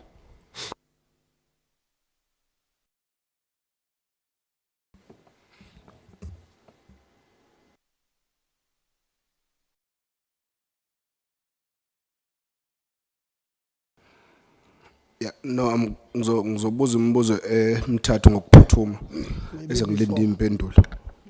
Maybe before acting CIO, why DHET Trade Port? How did you choose it? Last year, around I think October, we had a visit from the Deputy Minister's office. By then, I think it was the previous Deputy Minister, and then she actually recommended that we look at the DHET Trade Port, and then we went to DHET Trade Port, we saw their facilities, and we were happy with what we received.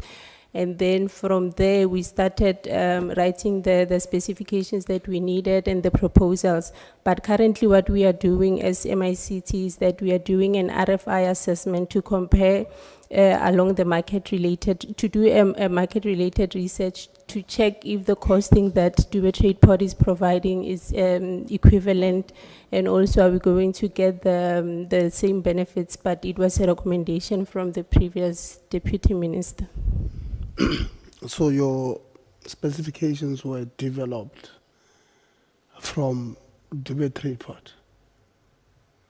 Yes.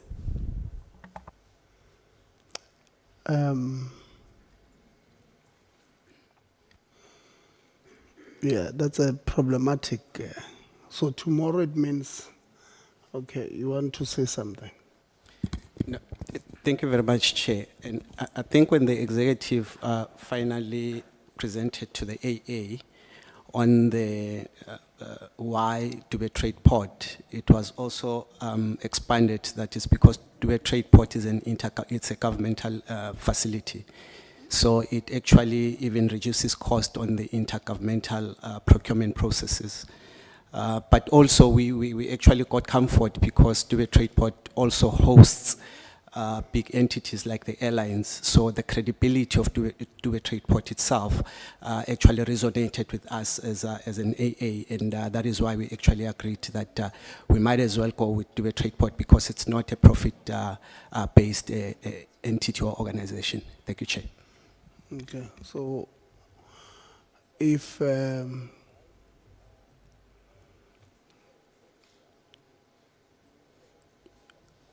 member also identifies a non-profit making facility, they can come and say, go look at Tebogo Trade Port, and you will go and look at it.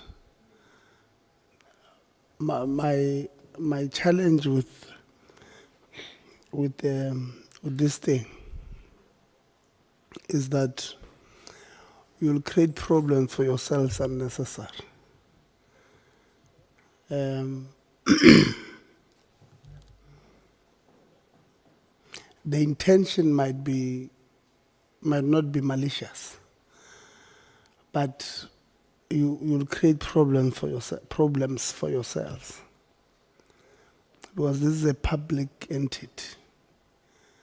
It's a Schedule 3A entity governed by Public Finance Management Act, which emphasizes the importance of having competitive bidding, fair process, transparency, and all of those things.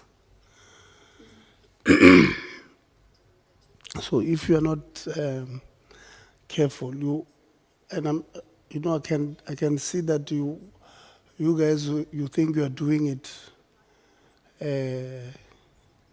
in the best interest of the system, not necessarily because this person or that person wanted to benefit, but you must still follow process, the right processes, or else you'll have big problems. Honorable Msazana.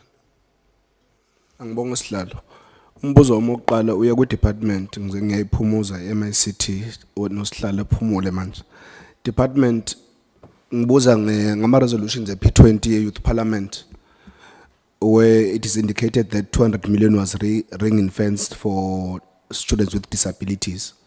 Why the 80-20%, 80% universities, 20% for TVET colleges?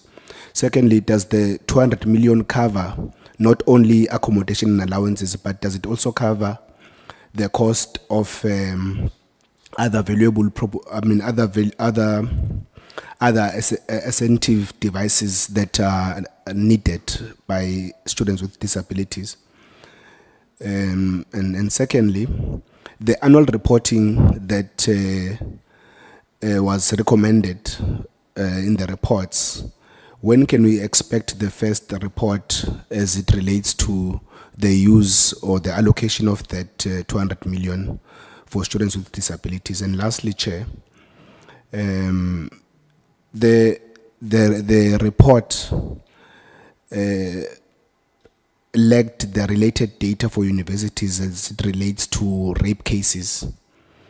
So you said that DHET does not require universities to, it implies that you don't require the data, which we sometimes get when we do oversight. But it says that Department of Basic Education is responsible for such a report. I would really be interested to know, if you do not collect that data from institutions and you don't have it stored or consolidated as a report, hence you couldn't report it to us, and you are referring us to basic education. So just those three questions quickly. Thanks, Chair. Through you, Chair, can I ask Ms. Van Wyk to assist in there?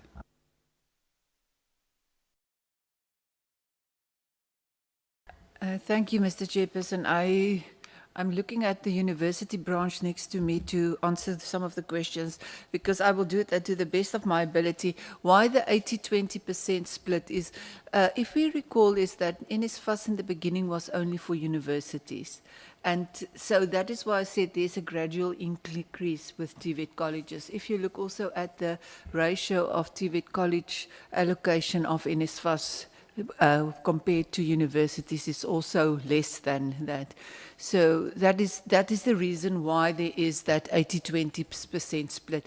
But I think it's encouraging that it is, over the last 3 years, it increased from 12% to 21%. So that means that we increased the allocation to TVET colleges. But it's just due to the proportional allocation of NSFAS to universities and TVET colleges that's not equal. So that is the 80-20%. When we can report on the annual report, and I'm looking at universities because they are managing the annual report of NSFAS. Maybe the university branch can just answer that. And why we are, sorry for that, when I read through the, when I presented, I realized that that DBE comment was a little bit misleading. DBE is commenting on teenage pregnancies, not on rape cases. We are unable to report on rape cases because a rape case is it is a criminal offence. So the rape cases must be handled through the police service, and they don't provide information to us. We have tried every means of getting the information out of the SAPD. So we can only, and you will see on our table, we report on gender-based violence cases on and off campus, because those are the cases that were reported to us through the higher health support structures. But it's really unfortunate that there's really a disjunction between the criminal offences part and what's happening in the universities, because we cannot report on cases, on rape cases, because those are criminal cases going through the SAPD, so it's not being reported on campus. So I will just ask the university branch to report on that one question. Thank you. Thank you, Honourable Member. On reporting, we are recommending, Chair, that we accept the recommendation that in the next reporting by NSFAS, report on funding of students living with disabilities should be much more comprehensive and not be included in the annual report that they submit. So we are recommending, we will engage NSFAS to say they must, when they report on this one, it must be a separate report. Thank you, Chair.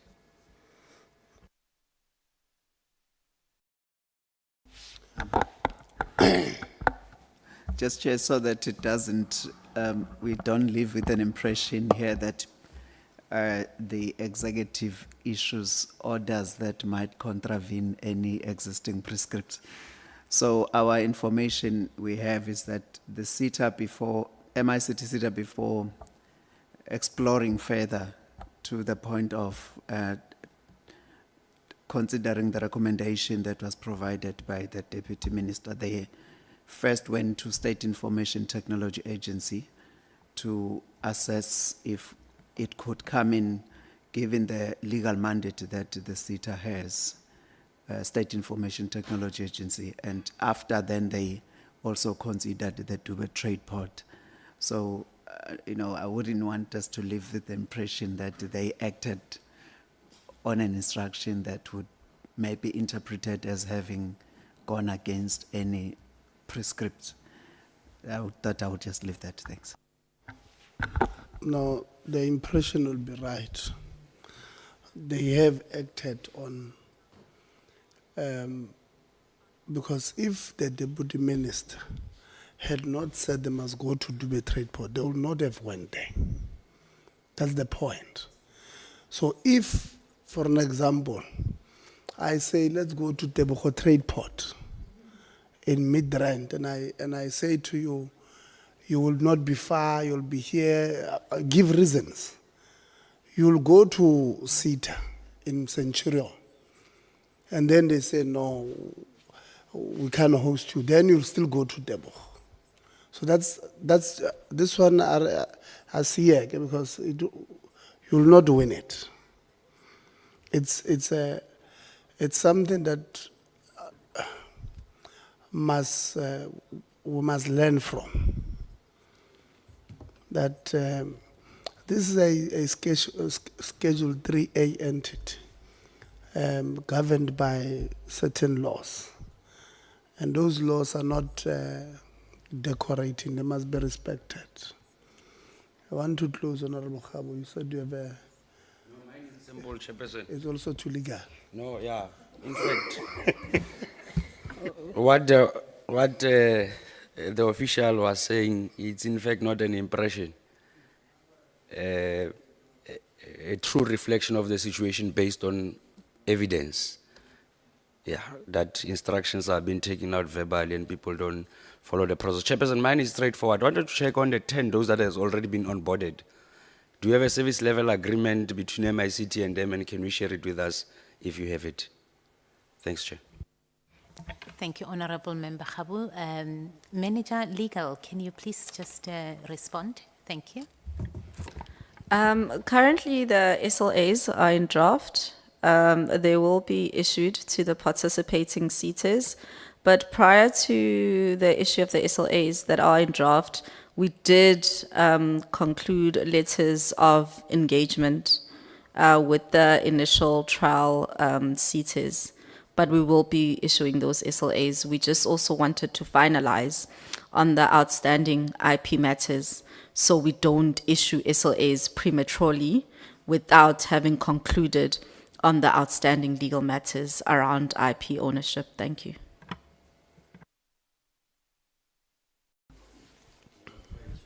Yeah.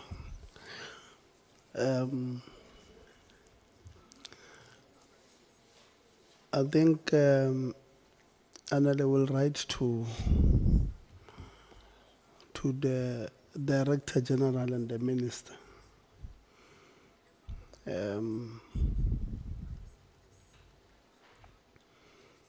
On the finalization, firstly on the process that happened without the IP being finalized, the IP where it belongs. Because I can tell you that it's not signed now because there might be some financial rewards for somebody. Not a person, might be either MICT or TUT. But if it was signed before any work could commence, will not be having this problem. In fact, TUT might very well have said, you keep the IP. Spend the 6 million you've spent on the bursaries of these research chairs and utilize them to help you with this thing.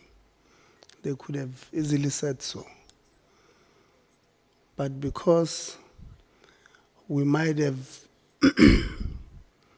worked under this gentleman's agreement, it's creating problems for us. And it might take long to resolve the issues that the Auditor General would have raised, because you will not have an integrated system.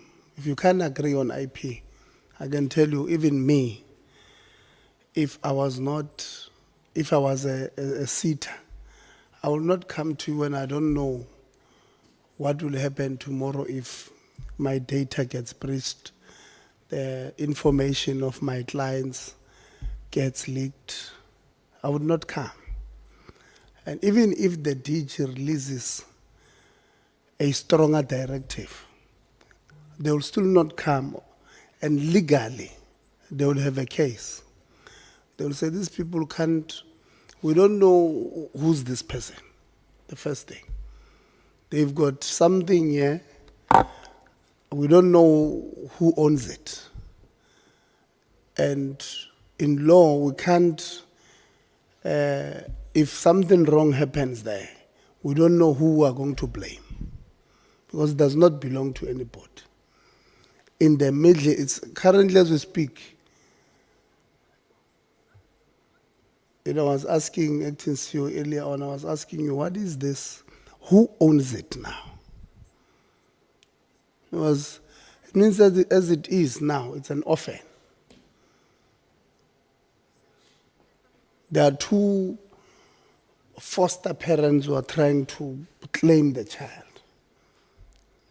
Or no, this is my aunt's child, or this is my niece's child. But it does not have parents. And we've spent money there.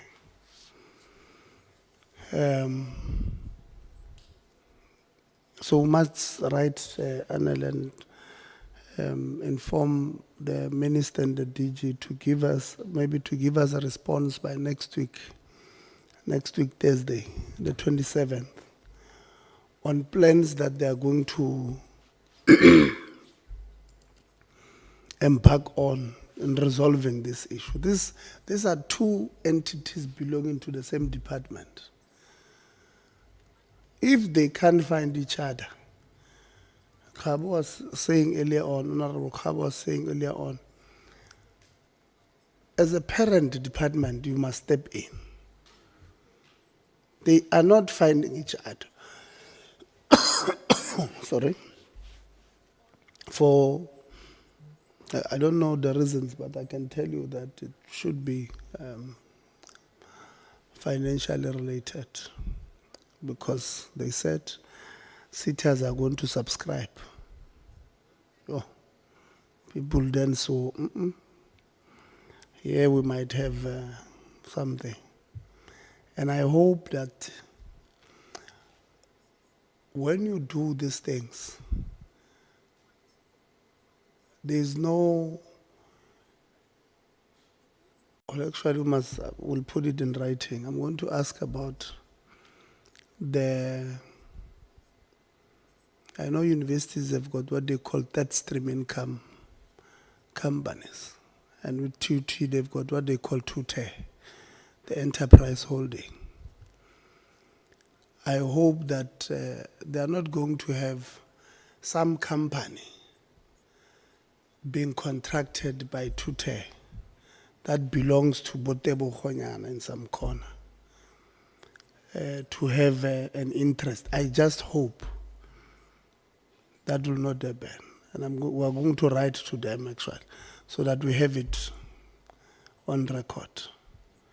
Because, you know, it just dawned on me, that might be the interest. I hope that is not the case, but we'll write to both the minister and the DG to finalize this thing of IP. That's the first thing, because if there's no stability, you're not going to move anywhere. The SLAs, let's finalize with these ones that and I hear what you are saying. You're saying, I won't be able to sign SLAs when I don't know what is the address of this house. Or we don't have an office, so I'll say MICT SETA residing at, and then there's a space. I hear you, that part. Let's finalize the IP first, and then we'll go to SLAs. But let's finalize, because this gentleman's agreement will create big problems for the system. I'm telling you, when we said, you know, your own presentation was telling us that the AG had said this thing must be fully fleshed, I think, in 2024. There was a serious fight back. There's a serious fight back. And I'm telling you, Tate Kuzwa, it's because of financial implications that come with having one system. Now, if this one system makes mistakes, these people who don't want it, you are giving them every right to not come. It's like people who say, close sitters, there's no space for sitters. You guys are not assisting us. Because every week and every day you do schoolboy mistakes. Kuri, a mistake that a grade 10 child won't do, you guys, you do them. And you make our lives extremely difficult in advocating for the existence of this thing. But when I live here and I go home, I go into the township, I will tell you we're just entering. I will tell you the importance of a SETA. I can take you to any township, anywhere. Firstly, when you enter, for an example, let me make an example about Orange Farm. When you enter Orange Farm from Johannesburg, when you enter there, there's a school there in a corner. When you enter from that school to, let's say, AO2 Mall is about 3 kilos. In 3 kilos, you will pass more than 6,000 people at any given time during the day. Meaning those people are unemployed, they are doing some small trading here and there on the roads. Others, you don't know what they are doing, but it means they are not employed. You go and speak to some of them. They will tell you, there's nothing. Okay, what do you have? What skills, qualifications? No, you want a hot man in grade 11, man, there was a problem. Or no, after matric, I could not proceed. And all of that. Immediately, if you have focused sitters, you say, okay, these people here, what is the problem? You'll see there they would have maybe in that 3 kilometers, almost 700, 600 meters of it riddled with potholes. You go train them on tar surfacing. With the immediate effect, you resolve a problem that's going to help you resolve a problem. In the township,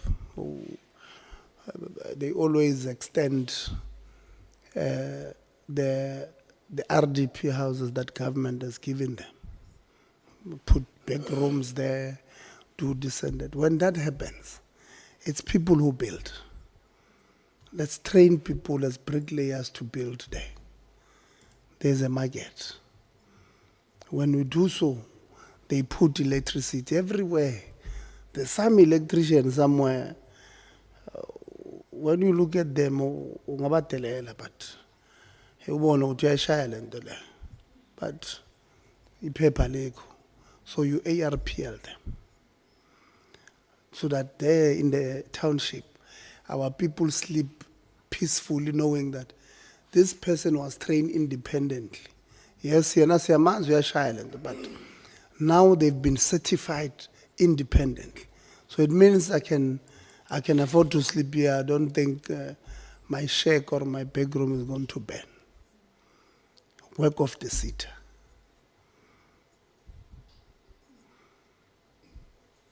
So this is what was supposed to be, worried about Tate Khuzwayo.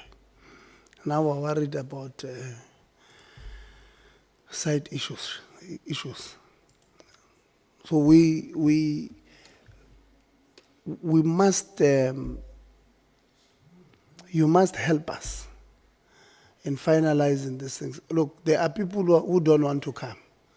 I can tell you now because in their own sitters, they've appointed their own friends there to do these things for them. So they want to extend them. They don't want to come. And if you don't do well in managing this thing, they are not going to come. And AG is still going to rule or to have findings against us. Derail us from focusing on the impact that we are supposed to make. Must be busy talking about governance-related issues and all of that. Must move away from those things. In writing again, we'll write to you so that you give us the firewall or the cyber security issues. Because we don't want a situation where students are supposed to, or sitters are supposed to pay stipends using the register that must be there on your issue, on your application, and they can't access it because it's down. Our kids, if they don't get their stipends on time, it's bad. So we don't want any problems. So give us in writing the steps we are taking to have. Also, man, look at this cloud storages. Put some of this thing, you know.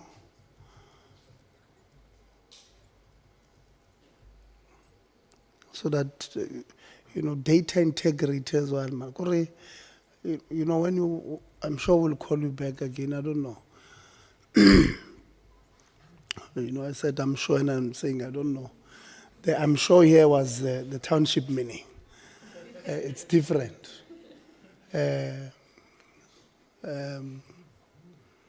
So they will also write the directives of the DG must be very clear to say, firstly, must determine the existing contracts, when are they ending? With these different SETAs. They must send them to him and issue directives that on this day we'll start migrating you, so that when your contract ends on the 30th of June, Kadi 1 July, you are already active on the site. We'll start maybe on the 1st of May, whatever the case may be. Because the SETA, where they just decide whether they want to be part of an initiative that will also help them from findings of the AG. Unless if they want us to concentrate on findings of AG and not see what they are doing. And if that's what they want to do, we must attend to them.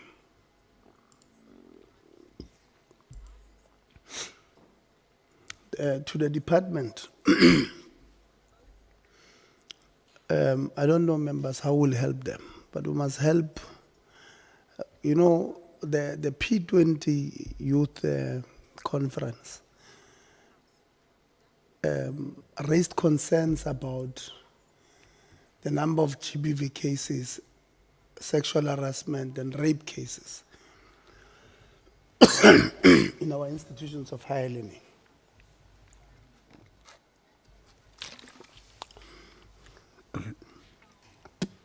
And personally,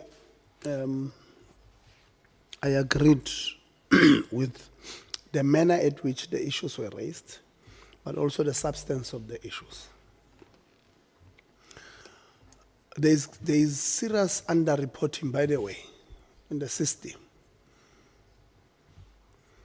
And the underreporting is as a result of how we handle certain cases in the system. A student doing second year or first year gets sexually harassed by a lecturer. For that student to have courage to report, it's a huge task. It's only the brave that can do it. And when they've done so, they do not get support in the system. It discourages them first, but it's also discouraging those who are coming after, who are saying, here's a monster here. But this monster you can't touch because the might of the university will come after you. So I don't know how we can help the department because, firstly, higher health, you know, I'd ask them to read, I don't know why these things, I mean, I thought they're cheap. I'd said to them, develop an application where, and then let's be on a massive overdrive in making sure every student, especially every female student, knows about this app and they download it. And if they are in their rooms and they are either feeling overwhelmed mentally or somebody has tried to sexually harass them, they don't have to go to a campus clinic because they are afraid that if they go there, people will know that there's this thing. If you put it that they are able to speak to somebody on the phone, then we can have the whole country, we can have 100 therapists, 50 doctors, whatever the case may be. And then they can only go to that person if the assessment suggests. So I suggested that they must look at, I know I oversimplify things sometimes. And I know it's probably more difficult than, but I don't understand why you will not have. If you are saying you've got underreporting, what are you doing to solve? Because no reporting or underreporting does not mean that your problems are getting.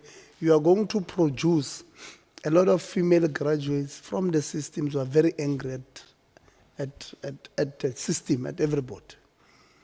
Because some of them come out there, they've been raped, they could not say to anybody. And they are, they've got nobody to talk to.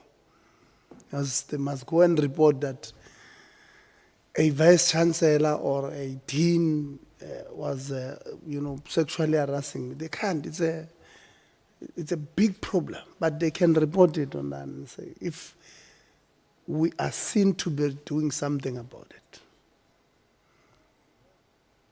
maybe we must have a joint meeting with the Committee of Police so that the two departments have got a working relations to say they must get the stats. Maybe not the names of the people, but the stats that are reported from this institution, that institution, and all of that.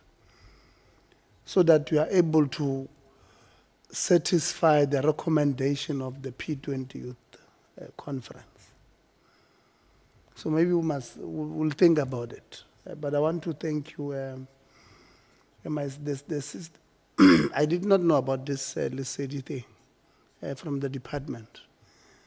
I'll try and interact with it, see how far it can assist us in the system. Another thing about the department, they do have these beautiful programs, but they don't speak about them. I'm sure none of us knew about LCD. Yeah, you didn't. Now you've been in the system. You are a veteran of the system. Yeah. Honorable Souls, did you hear about the program called DHET? No. Nothing. They will not. So we must help you as a department too, because these things are supposed to assist our people. But if they don't know about them, then they're not going to be assisted. We'll interact with it and have a conversation. But I think the two programs looks like they are progressing, except on a number of issues that members have raised with you. Let's close those gaps. Because audits are done now. The next audit will start, is it 1 March next time? Or 1 April? Yeah, 1 April after the close of the financial statement. We want to say, at least on these issues that AG was raising, we have closed those ones. If some person wants to duplicate people on the system, immediately, it's like me. I can't go with my ID number and go have a different passport. Home Affairs will, as bad as they may be, they will say no. I got to register the passport, the work permits. But the system wants to put my ID number there. It's not going to show the face of somebody else. And I can't go there and say, I'm a first-time applicant of an ID or a passport, or it's going to pick up. So this is what we want the system to do, to say to this person, and you link it, you go have, the department must go help us have MOUs with the Home Affairs, or if a person is deceased, the system automatically updates. So that we don't pay a bursary to a university when the student is not there. Or a allowance, maybe it's the allowance, the stipend to Tebogo, one Tebogo can't pay it to the next person because that person has passed on. So you put those things there. And then you go to SARS and say, SARS, referring access, this is the part. Once a person gets employed elsewhere, the system must notify us so that they don't continue on the system. So that's what your system should be able to answer, the questions that it must say, I'm responding to these things. I want to thank you for coming. Despite the fact that you're supposed to be having your strategic, is it here in Cape Town? No. Yeah, you will travel safe to your strategic system, but we don't take it for granted that you, out of your busy schedule, you managed to squeeze us in. We really appreciate board chair and board member, the executive of the SETA, the department, and maybe we don't also appreciate, you see, the political support to the PLOs. We don't take your things for granted, your presence for granted. I know that, David, you can't speak here, but you can take notes and say, DG, they are going to write and say 1, 2, 3, 4. So let's prepare those documents on time. But we really do, all four of you, the PLOs, we really don't take that for granted. The DG, the minister, and the 2 deputy ministers, PLOs here with us, we don't take it for granted. Members of the support team, Jabu, Dr. Aaron, Semampi, Anele, Tanya, TDX, we also don't take it. Next week is our last meeting. Next week, Friday. Yeah. Today.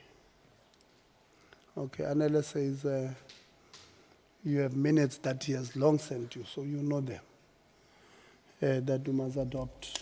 So I'm moving for the adoption of the minutes of the 10th and the 24th and the 12th of August.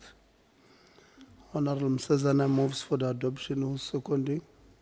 Honorable Christians. There's a draft report of DHET, the 4th quarter. That was the one we had in around, yeah, it was the end of the term, the 4th quarter report. I also saw it, there were no issues there. Honorable Khabo moves, who's seconding. Honorable Ngubane seconds. So those are agreed to.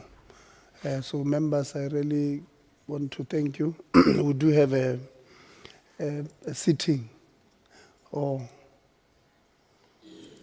there's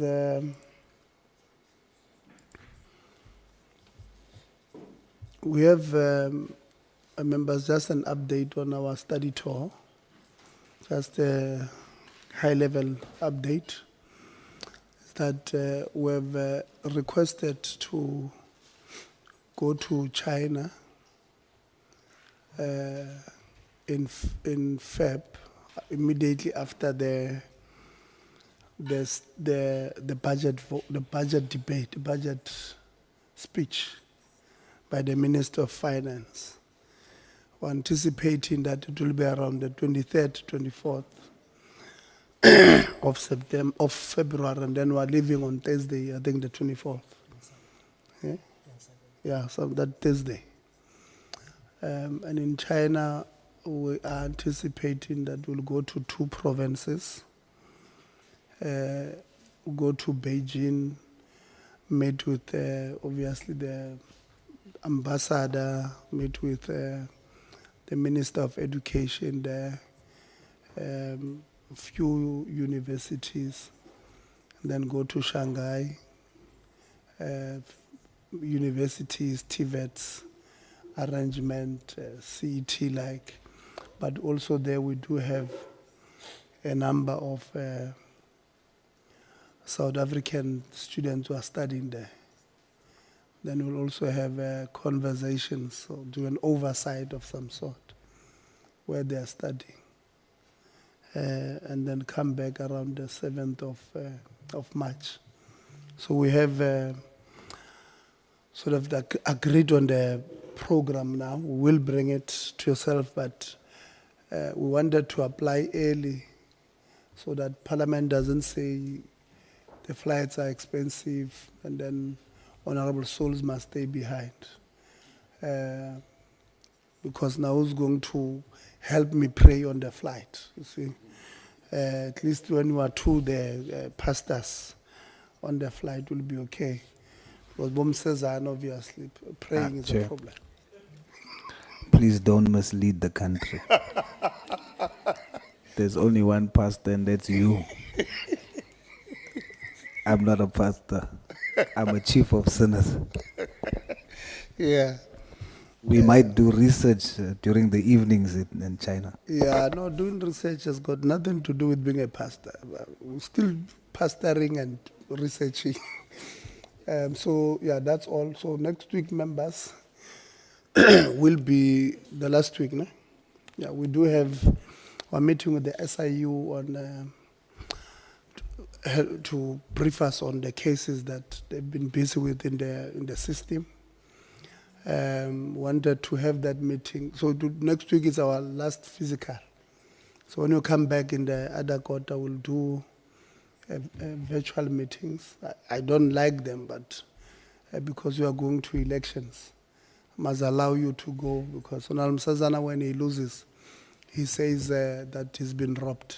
So I would want to minimize complaints. Having said that, the meeting is adjourned. Thank you. You don't want me to respond.